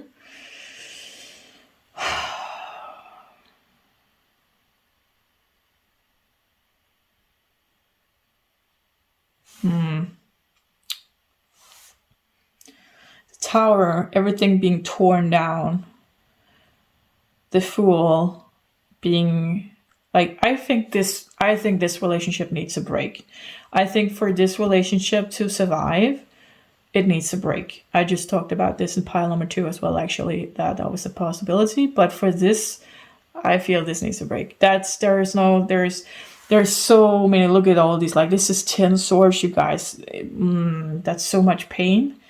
And I feel like this person needs to say, I need a break from you because I need to go through my shit alone, because you're obviously not pitching in because you only have $1. That's fine. I'm not blaming you, but I need more than that. So, we need to not talk for a second. And I always recommend at least 3 months for separation periods. Yeah, separation. Because in that time, you get untangled from each other's energy and the habits that we have with each other, right? And the triggers and stuff like that. And in that time, you also get to grow, like doing some introspection, looking at whatever you need to look at and heal that and grow. And it can take more than 3 months, but I feel like 3 months at least, because there is room for rapid development in 3 months. And when you get back together, start to reconnect again, it will be so much more obvious for you. I'm talking to the 7 of Pentacles now. Because this person over here, it doesn't really matter if it's a break or not. They can't do anything. This is totally this person. I feel like whoever's seeing this reading is probably this person anyway. If you're this person, this reading is for you to understand what they're going through. So if you're this person, take that break. At least 3 months, right? Because when you come back, it would be easier to spot when you get triggered or when they pull you into an old habit or stuff like that. And just, of course, it would be great if this person did some self-development in the meantime as well, but you have to let that go and just focus on yourself and see, okay, when you come back after 3 months or maybe more, maybe longer, what has changed? Because you have changed, right? You have the Tower and the 10 of Swords. You've been through a lot. You're going to go through a lot in those 3 months. And you're going to give yourself the attention that you need, that you're giving this other person in order to try to get it back from them, but they can't give it to you. Like that's one of your habits here, are the wounds that you have together. It's like you're giving this person attention in order to give attention back. And not in a way as I'm giving you this, so you have to give me that, but in a way of, let's say this is the daughter and this is the mother. Growing up, the mother was so like, maybe she was a single mother. She struggled with finances. She struggled with love. She struggled with their places to live, stuff like that. And you had to be the grown up, right? Emotionally, at least. So taking responsibility and putting it on yourself, saying that subconsciously that there's not room for me to have any expression here. Maybe you had younger siblings you took care of as well. But I can't be angry. I can't be sad. I can't be anything but happy, because that's going to take energy from my mother. So if I give her energy in a way of pushing myself down, then she will have more room for giving me attention, which is what I need, because we all need that. And that's not happening, because she's still struggling. So you just lost yourself in that process. And you need to take those 3 months at least to find yourself again and get rid of that habit, because you're not doing it only with your mom. You're going to be doing it with every close relationship, and specifically romantic relationship, because this is where we love and learn in childhood what love feels like. And for you, love feels like pushing yourself down, putting yourself last, not expressing your emotions, right? And what you really want. So becoming the Empress here, that full embodiment of balanced feminine energy. Yeah, I love this. So pile number 3, this is what I had for you. I hope it made sense. If it resonated, please give the video a thumbs up so we get out to more people who needs to hear this. And until next time, take care. Bye. Pile number 4. Let's see how you heal this relationship. I just have to say, shuffling these cards, you guys, I have goosebumps everywhere. Like the energy is just like extreme in this pile.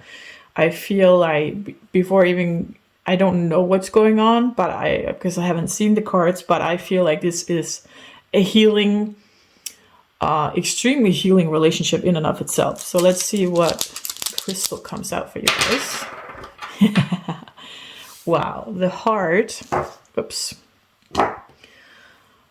With ever going, right? Ever flowing inwards here. So there might be something about a lot of past lives together and feeling like a soulmate. And like if you resonate with twin flames, to me that's become a pretty toxic term. But you know, if it resonates with you, whatever it is, like, yeah, I feel like this is a very positive relationship, and best friends or romantic is what I want to say, but it's open to any kind of relationship. Could be family as well. So we got 2 people here. We got describing their personality in this relationship. We got how they trigger each other, how to heal each other, and then this pile is overall how to heal this relationship. We're going to do that last. So let's take a look at who are these 2 people in this relationship. So there were so many cards that wanted to speak compared to the other pile. So I'm very excited about this one. It's so different to all the other piles. So so you might feel like this relationship is different than anything you ever tried before.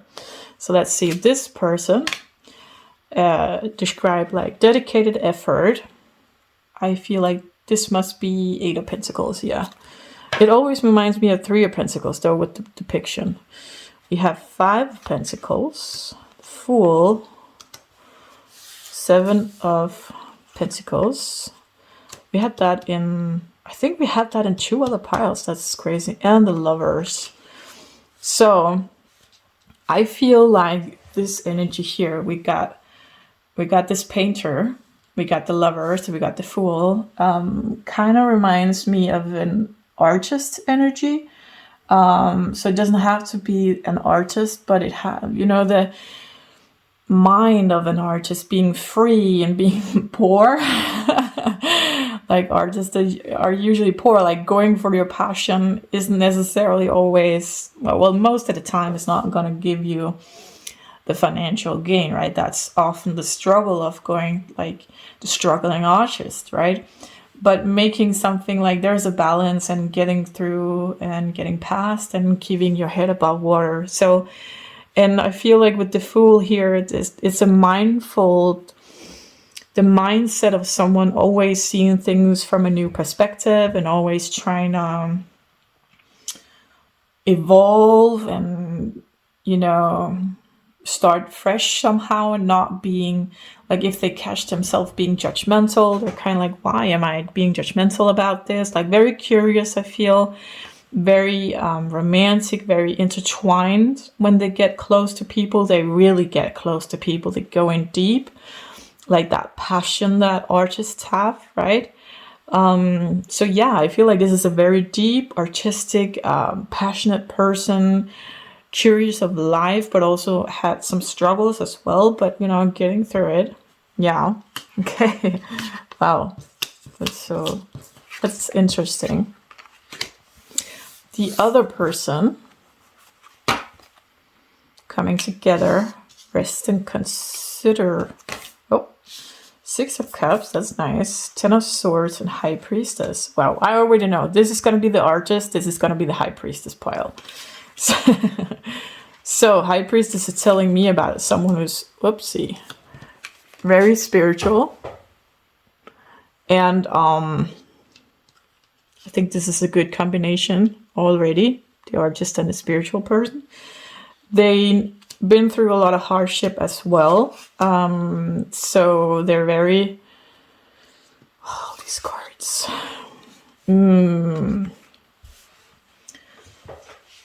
Very, how do you say that? Focused on rest and like they're always... I won't say reconsider. That sounds so negative. But they're always reevaluating situations, relationships, stuff like that. So they're constantly keeping up to date with themselves and their development and checking in on their relationship, etc. Like, am I living the right place? Am I working the right place? Is this friendship right for me anymore? Stuff like that. So they're very good at listening to that within themselves and keeping a track. Like, maybe, let's say if there's a friendship and they feel like, oh, we're growing apart, they're still going to give it time to see, maybe we're going to find each other again. Maybe we're going to go apart. Maybe it became toxic, whatever it is, right? They're always reevaluating their life and what is best for them and going with that, resting, meeting people from a loving space, from a loving, from a loving place, place. And I feel like that's what these two people have in common, is that they're very loving and I feel there's free spirit as well. I feel this person, the Artist here, is more free spirited, whereas the High Priestess is more grounded. She's still free, but she's kind of, if we want to make a metaphor, the Artist person likes to travel. The High Priestess likes to create a safe haven, right? So if this is a romantic couple, this person might be traveling, want to see the world or explore things, whereas this person might want to focus on their homestead. Let's say they have animals, or she has a healing sanctuary she's working with, bringing people in and healing them. You know what I'm saying?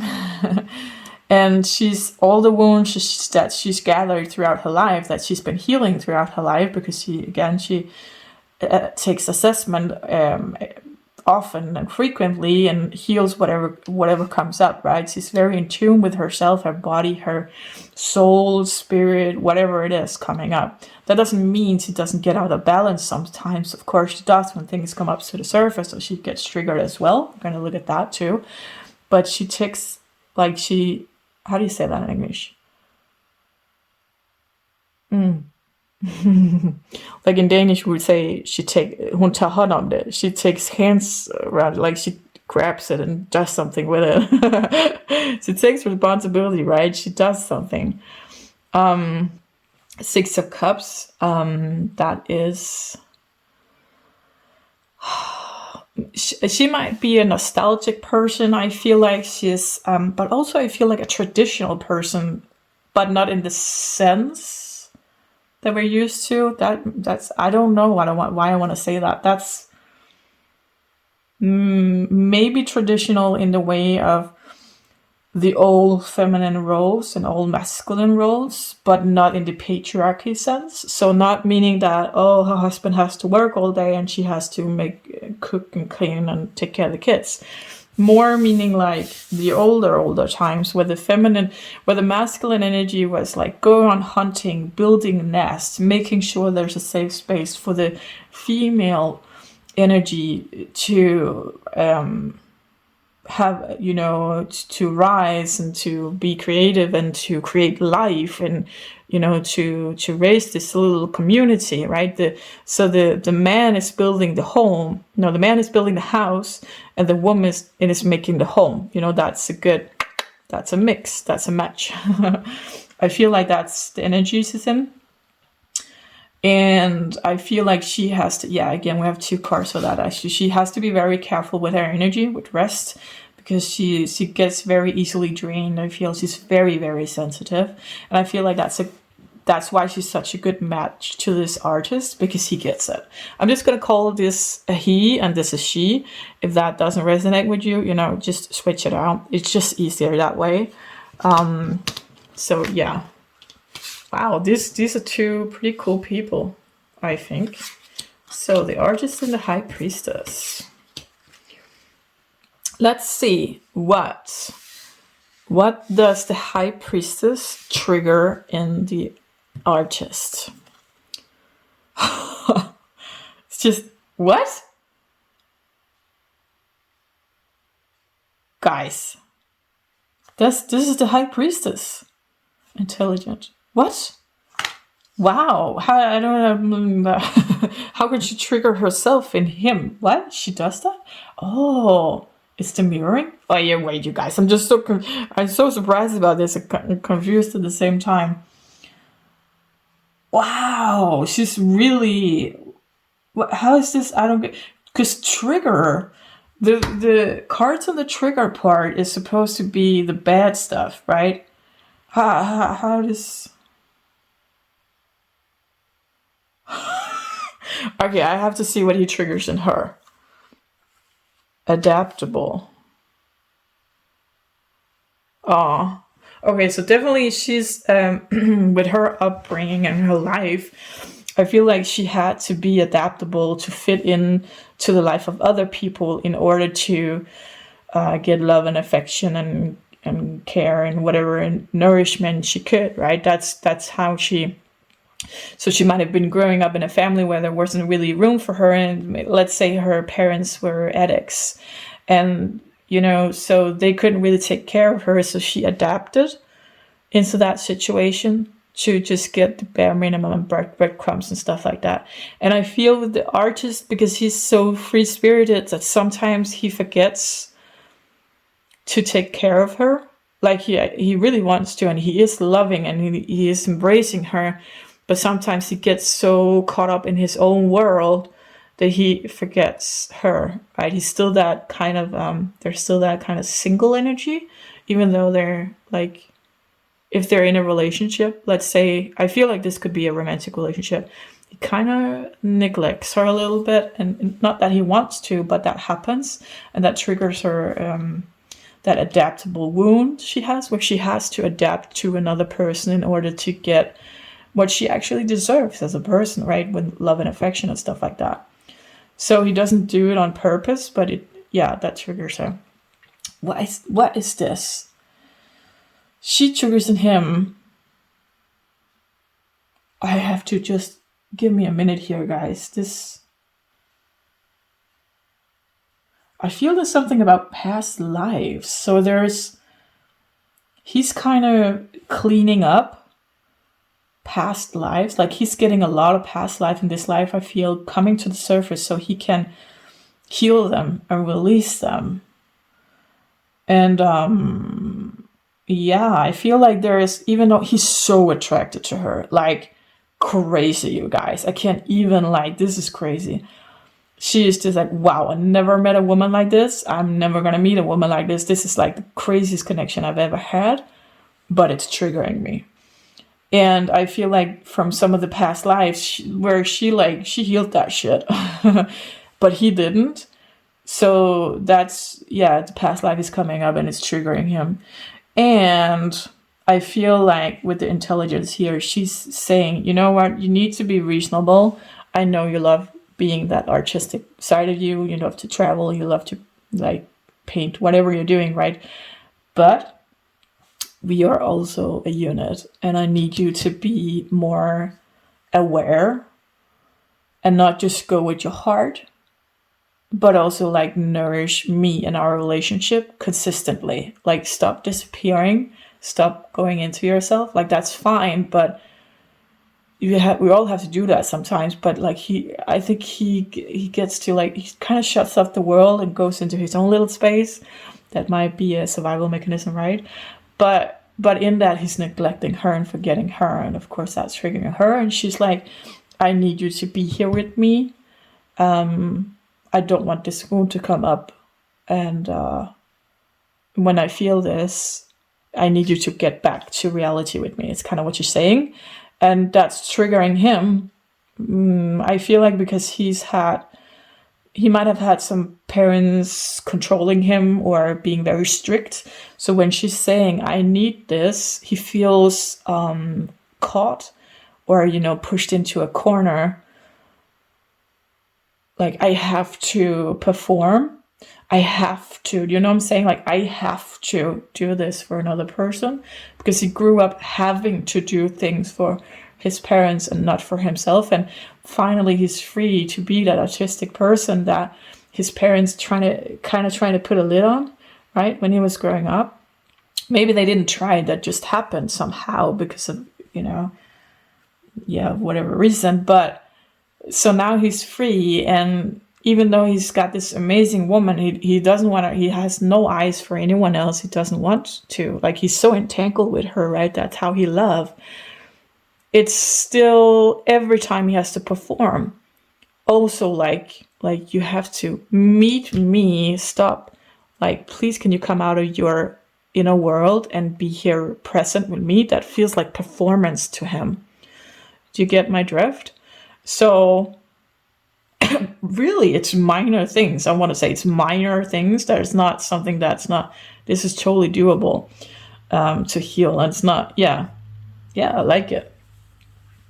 It's so crazy, you guys, because I have no idea how long this relationship has been. Like, usually you can see, oh, this is a person who's like, this is a kind of new relationship, or they've been going at it for a long time, right? But this is just old.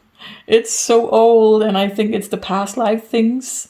It's just, yeah. Crazy. Okay, so let's see what these people heal in each other. I love it. There's so many cards for this. Like, this is so crazy. Solitude, yeah. So the High Priest is bringing out like this, right?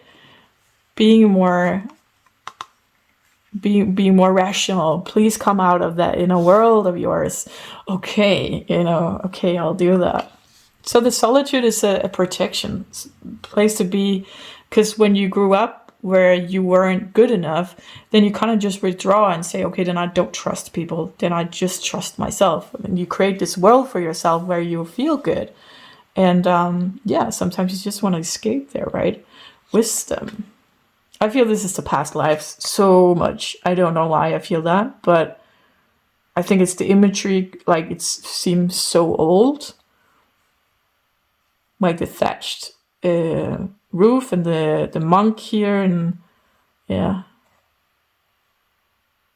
Might even be something about religion, or some of those past lives. Wow. So the High Priestess is healing this. Eight of Cups is about walking away. So this artist person, their, I want to say, go-to,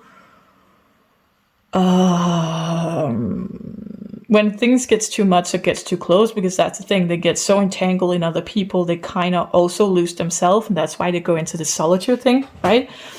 But in their past relationship, they ended up like just leaving, ghosting, withdrawing, like being avoidant, right? Just, nope, I'm just being me. I can't do this anymore. It's someone that is asking too much of me. And I want to say that this person, the High Priestess, is asking less of the artist that his previous partners did, but also because of the connection that they have, and because she is who she is, when she's asking for something, he does really try to give it to her. So that's, trying to heal that solitude, trying to heal that urge to just go into your own space, right? Yeah, that's so beautiful, you guys. Faith, I feel that's so interesting, and vulnerability. Faith is so interesting. When I just said about this with the previous life, with something with religion. Yeah, but yeah, and vulnerability, I love that. He can be vulnerable with her. And I feel like he is a vulnerable person in and of itself, but being able to show that to someone else, that's not easier, guys. So she really heals that, creates that safe space for him. I think that's lovely. And I think that the thing she's also healing in him is that he's regaining faith in humans, in humanity, and not necessarily humanity. I think that's a feels like the whole planet kind of thing, but in humans, right? In other people. I think like I feel he's kind of like he's given in his past relationship, friendships, and family and romantic. He's giving so much of himself, and then getting burned, or then people wanting more. But that's the feeling he has, right? And he can't perform that. He feels like it's a performance. It's not. It's just people saying, hey, I have these needs in a relationship. I really need you to get there, so we can be a match, right? That's normal. That's fine. But for him, it's like, oh, I'm not good enough, right? Yeah. So she's feeling, wow, she's feeling so many beautiful things in him. That's crazy, you guys. I love that. Okay, what is this artist healing in the High Priestess? Shy. Sacral chakra. Sexy time. Oh, is this the Hierophant? Yeah, it is. Okay, let's see what these cards do. Oh, 9 of Cups. Okay. So, can we do it like this? I don't know. Sacral chakra. You know what? I'm gonna. Sacral chakra is. We got the root chakra, which is the base, which is shown as red. Then we got the sacral chakra. So this is the second chakra. And this represents passion, sexual, creative energy, forward-moving energy. Yeah, it's a lot of coming to life in this chakra. I feel chakra. So this artist person is really unlocking that feminine sexual energy in the High Priestess. I feel like she's been taking she's been taken real good care of. I think she never tried this before. He knows just where to put his hands and lips and liquor all over his body. Yeah, I love it. Yeah, okay, we're gonna put that to the side before I get shy. Yeah, he's making her come out of her shell, and you know, like she was a big person taking up a lot of space. How do you say that? Like spiritually, like energy wise, right? In the first place, but because she has to take such good care of herself, we got the rest, right? Her energy field is I feel like it's kind of expanding and shrinking. So there's a lot of the shrinking to take care of yourself, like he does go into his own world. She does it in a kind of different way. She can maybe like going into nature, or being with animals, or doing gardening or whatever, or even being creative, right? There's different ways to do this. That's how she kind of pulls in her energy again, and combine, how do you say that? Like recharge. So I feel there might have been an aspect of her that is a bit anxious, meaning dependent on their romantic partner. And I say that because we got the 9 of Cups, which is, I actually just thought of 9 of Pentacles, like being an independent woman. 9 of Cups is wish fulfillment. But yeah, I'm going to go with my first initiation here with the 9 of Pentacles. Like, he's kind of, so the thing is, there's a balance of him withdrawing is teaching her to not rely too much on him. But at the same time, when the abandonment wound hits too hard, right, it hits her, she gets triggered, and she's like, okay, what can I do to heal this myself? How can I be in this wish fulfillment energy and this independent energy where I don't, when I'm not dependent on another person? When I'm not dragging their energy, you know what I'm saying? Like, I'm not pulling them.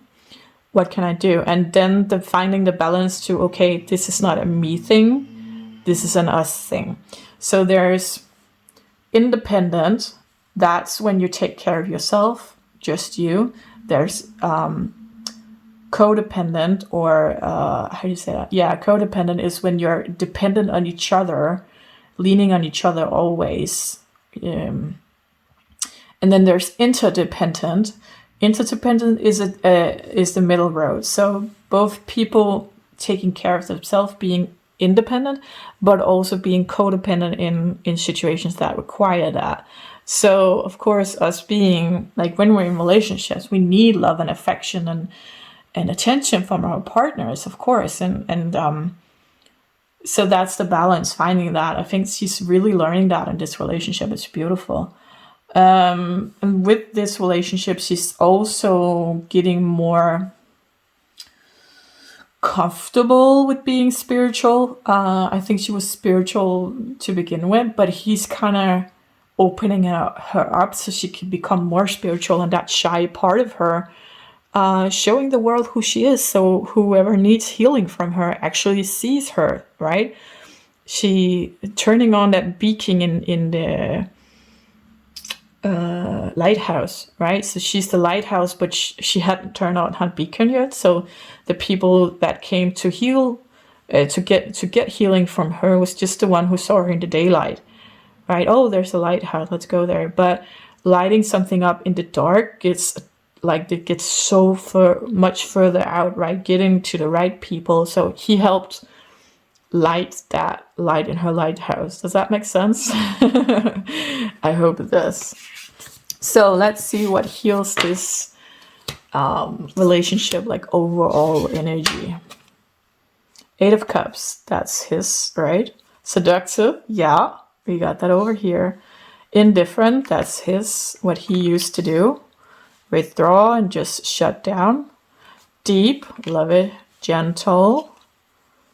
And destiny, this is destined. I love it. So this, I feel like deep is also explaining, like, this is just deep, and destiny and gentle. I feel like these 3 cards is explaining the nature of this relationship. It is deep, and he's finally found someone he can entangle himself with, who does the same and doesn't ask too much of him, so he doesn't get triggered into leaving. But when he does get triggered, it's never that far as into leaving. He's never gonna go into that 8 of Cups with this woman.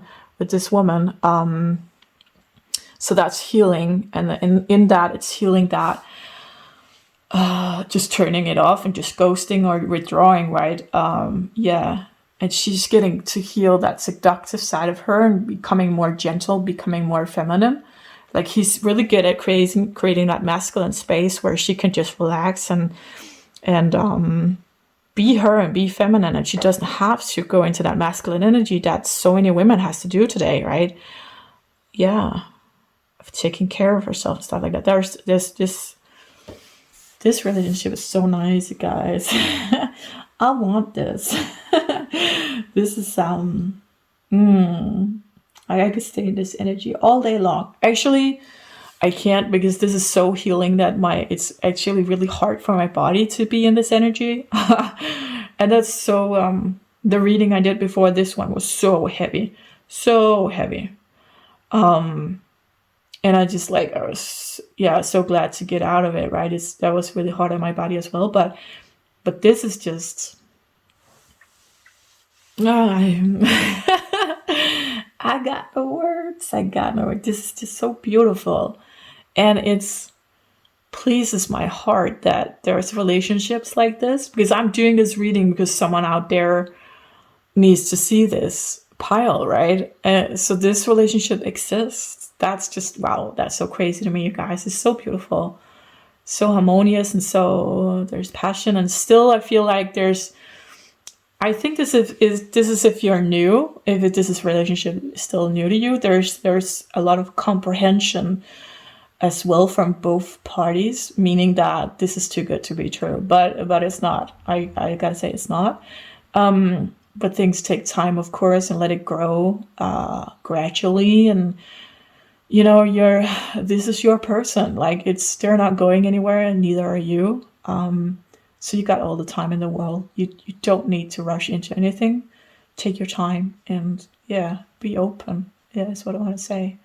So I need to shake this off, you guys. This is so crazy, this energy. So if this resonated,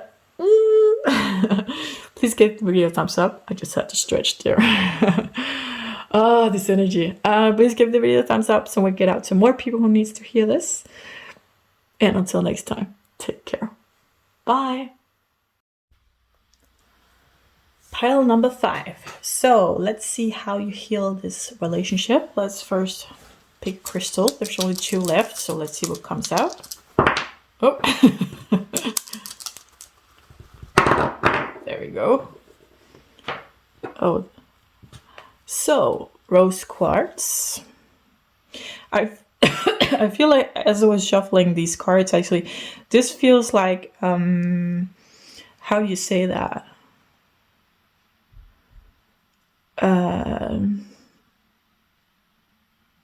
Slightly untraditional relationship. So this can be friendship, romantic, family, whatever. It feels slightly untraditional.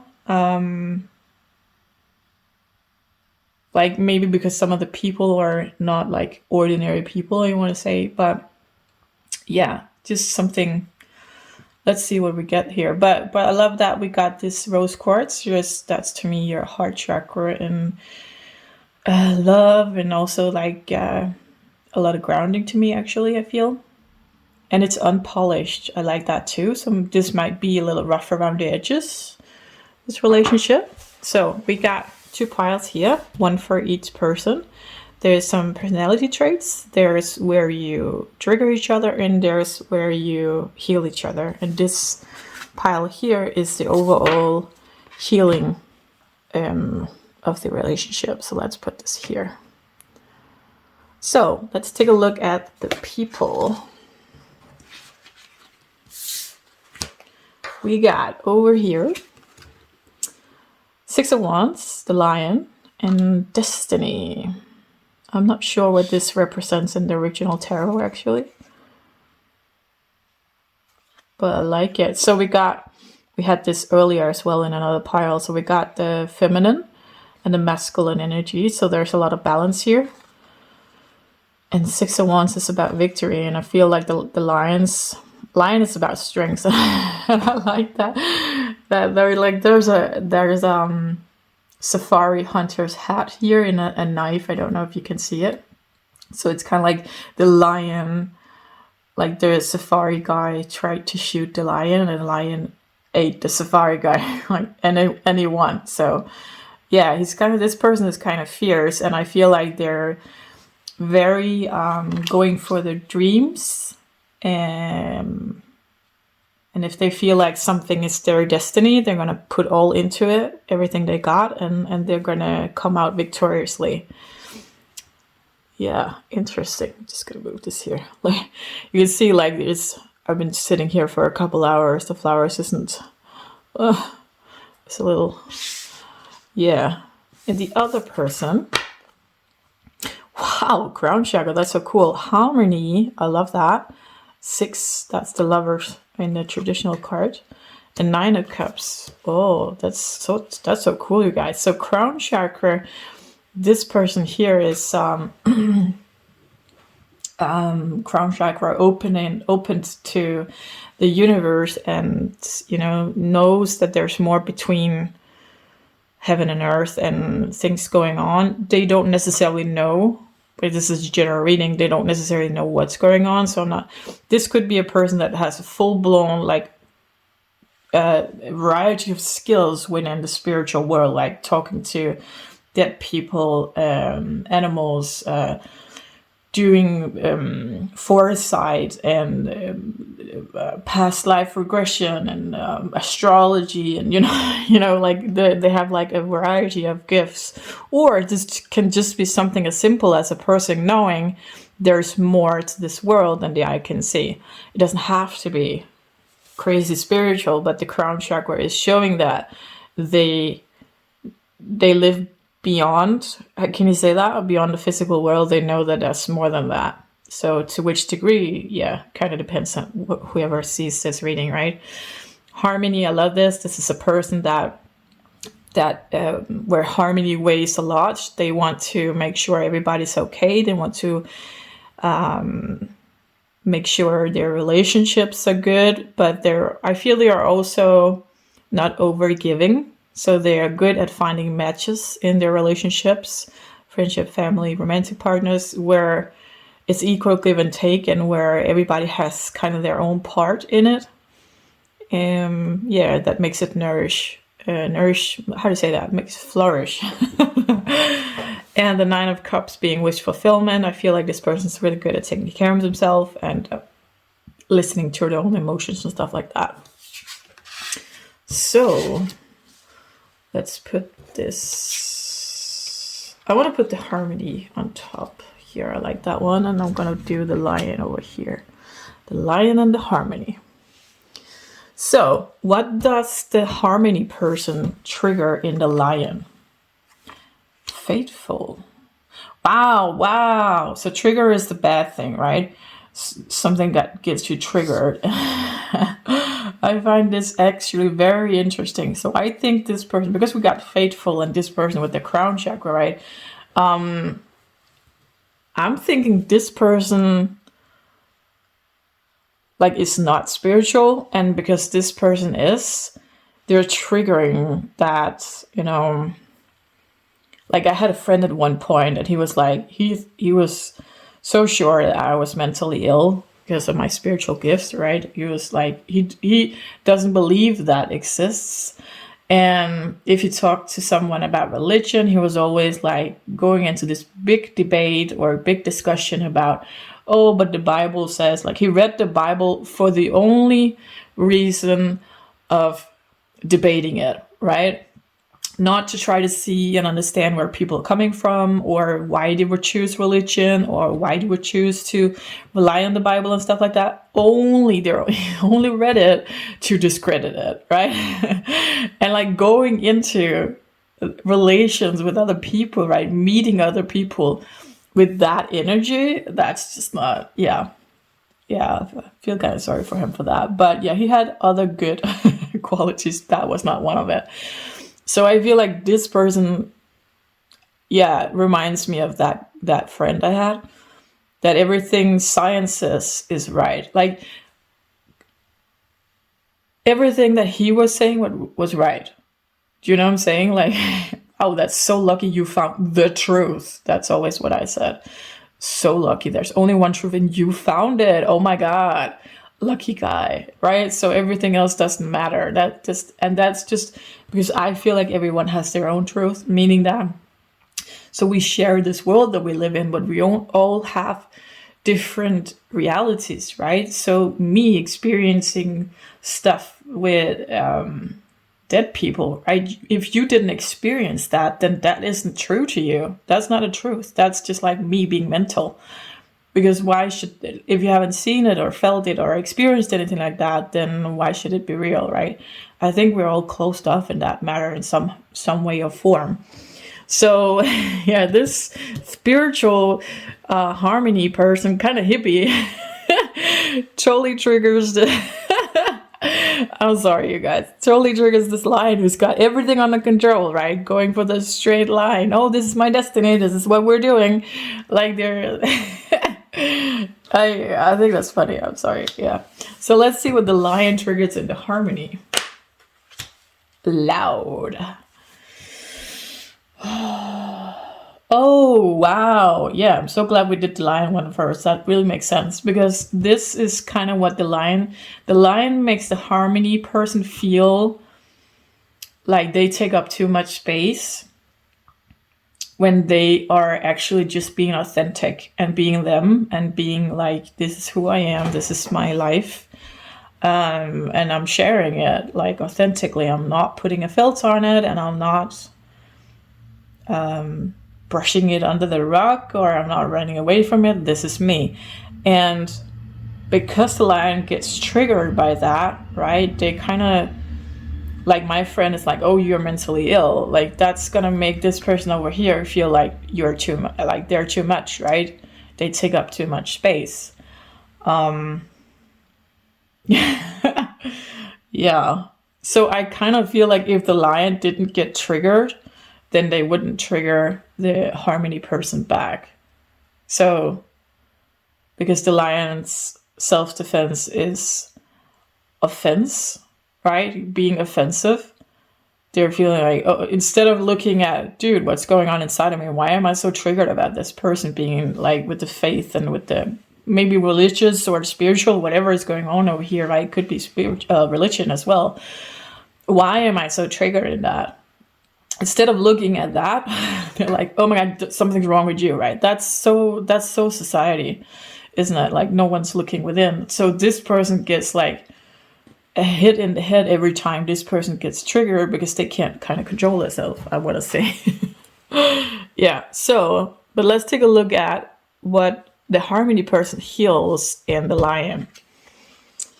Fool, new beginnings, and 7 of Wands. 7 of Wands is being defensive. So that is interesting. So I really like that we got the 7 of Wands is being healed, because I feel that is telling us that this harmonious person, like I think the lion is so used to being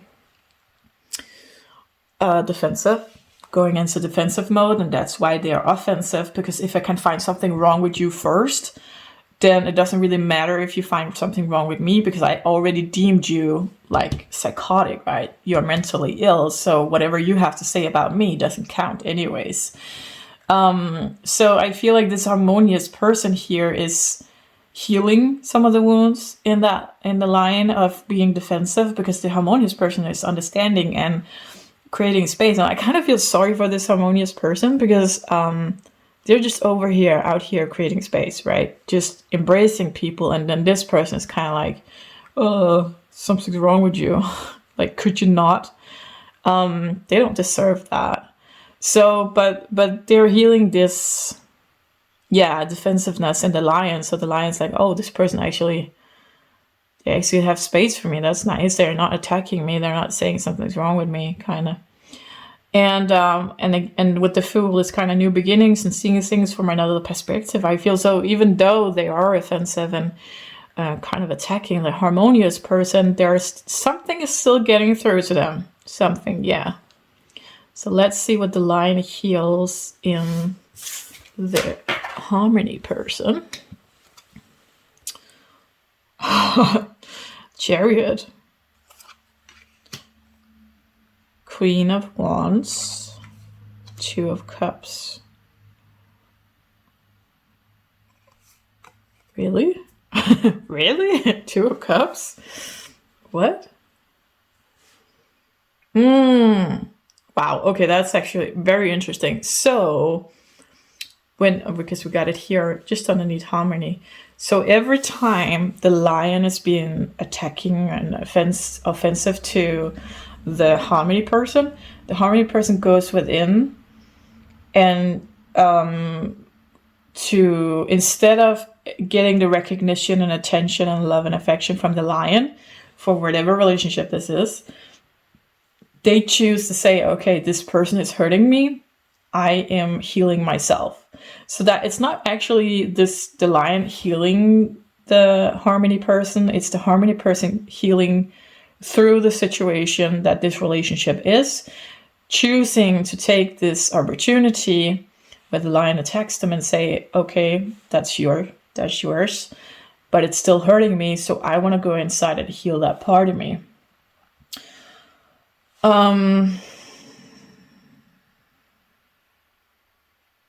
Just give me a second here, because I'm getting this feeling that this relationship isn't active anymore, but that might be because, my friendship with that guy isn't active anymore. So I just want to be sure what I'm feeling here. And I'm saying that because I got the Chariot. So some forward moving energy where letting go and just sitting in your own power and your own energy is kind of what I'm feeling here. So the lion isn't really healing anything in the harmonious person. The harmonious person is doing it all by themselves, as an effect of this relationship. So I would say, like, there's no reason for the harmonious person to be in this relationship, because they're not really getting anything. As I don't, for what I can see from the cards, of course, it's your relationship. Like, if you feel like there's something here, you, of course, you can stay. But yeah, it's just, I feel like this lion is kind of ungrateful, and they got their own issues, of course, but that shouldn't be dragging down the harmonious person. And I think if you're still in this relationship, whatever it is, I think time will tell that you're gonna be moving on, that you're gonna be, I think I'm done here, right? I gave it a shot. The lion is not gonna change, so, and it's not my job to change their mind or broaden their perspective. That's that's their job, right? That should be their job. Why are they so closed? So yeah, it's not a match. Okay, thanks, bye. That's kind of how I feel about this. So, but let's see if we want to heal this relationship, what can we do?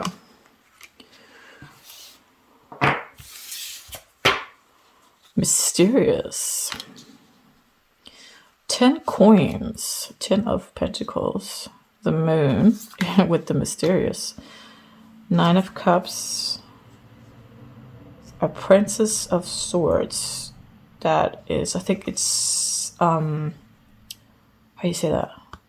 Page of swords. So I feel with the page of swords is about learning, like they're a student, right? With swords representing the mental energy. We got the books here. Give me a second, you guys. Like, I feel with the moon and the mysterious, that's kind of the same energy. There is healing in this. Like, there is a way to heal this relationship, but it's hidden as of right now. But I feel the road there is to learn and understand what happiness looks like to the other person, and being open to that and embrace that. So, because we got the 9 of cups, which is wish fulfillments, and we got the 10 of pentacles, which is happy home, right? So when you got everything, you got a roof over your head, you got food on the table, you got stable job, and you're secure, right? You don't have like financially, you're stable as well, or even maybe wealthy, and you're here. You see all this food, right? There's nothing missing. So understanding the other person of what this looks like to them, right? So that might look like to the spiritual or religious person as of emotional fulfillment, whereas for the lion it might be financial fulfillment, right? See what I'm saying? So it's a weird relationship, because I don't really feel like the lion feels so closed, and they don't feel like they're interested in seeing the perspective of this spiritual or religious person, because they kind of already deemed them to be wrong. And with that, the religious spiritual harmony person over here isn't really getting anything from the lion, because they're kind of looking down at them, right? So I feel like if this has to move in any kind of direction, it has to be the lion that starts opening up and being more curious about the other person, being, letting go of the judgmental side. And I feel like with this chariot we have here, like, if that's not, I think that the harmonious person sees that there's an opportunity for the lion to do this, because they see that the lion is kind of like with this here, the Fool, new beginnings. They're kind of opening up to things. They're not trying to convert them or anything. They're opening up to other people's point of views, right? The lioness and the harmonious person see that. But I feel like the lion goes in regression. Do you say that? So it's one step forward and 2 steps back. So they move a little, but they go 2 steps back to being judgmental and back to being, if I find a fault in you before you can find a fault in me, right? So I think that the harmonious person, like it's when in time they're going to see that it's not happening, and they're going to be moving on. And I think the lion is going to say, yeah, told you so, right? So it's just going to be a confirmation to them. They're going to tell themselves that, yeah, look at this, like, good riddance, this person left my life, right? Because there's so much negativity. That's so weird. And I feel like the lion here is always looking for victories. That's kind of how they measure, right? Success is victories and something you can see and something you can measure. Whereas the harmonious person over here is kind of like, I just want a simple life. I just want a roof over my head. I just want food on my table. And I just want good people in my life. I don't need to be a CEO of a big company. I don't need to travel the world. I don't need to have 10 grandchildren. You know what I'm saying? I don't need to write a bestseller book. I'm fine. I'm fine. I just want to live, like, plain and simple, right? Just want to be present in life. Whereas this person is driven, right? Really success driven and measuring worth, I feel, as well, self-worth, but also like others' worth on success. And of course, like, being mentally ill, thinking you can speak to the dead is not successful. So yeah, but I do feel like with this here, like we got the child, right? So there is a curiosity for other people. I just feel like their pride, again with the Leo lion, their pride and their wounds, right? Their survival mechanism is finding flaws in you so you don't find a flaw in them. That's from a wound. I think that outweighs this curiosity of life and curiosity of people.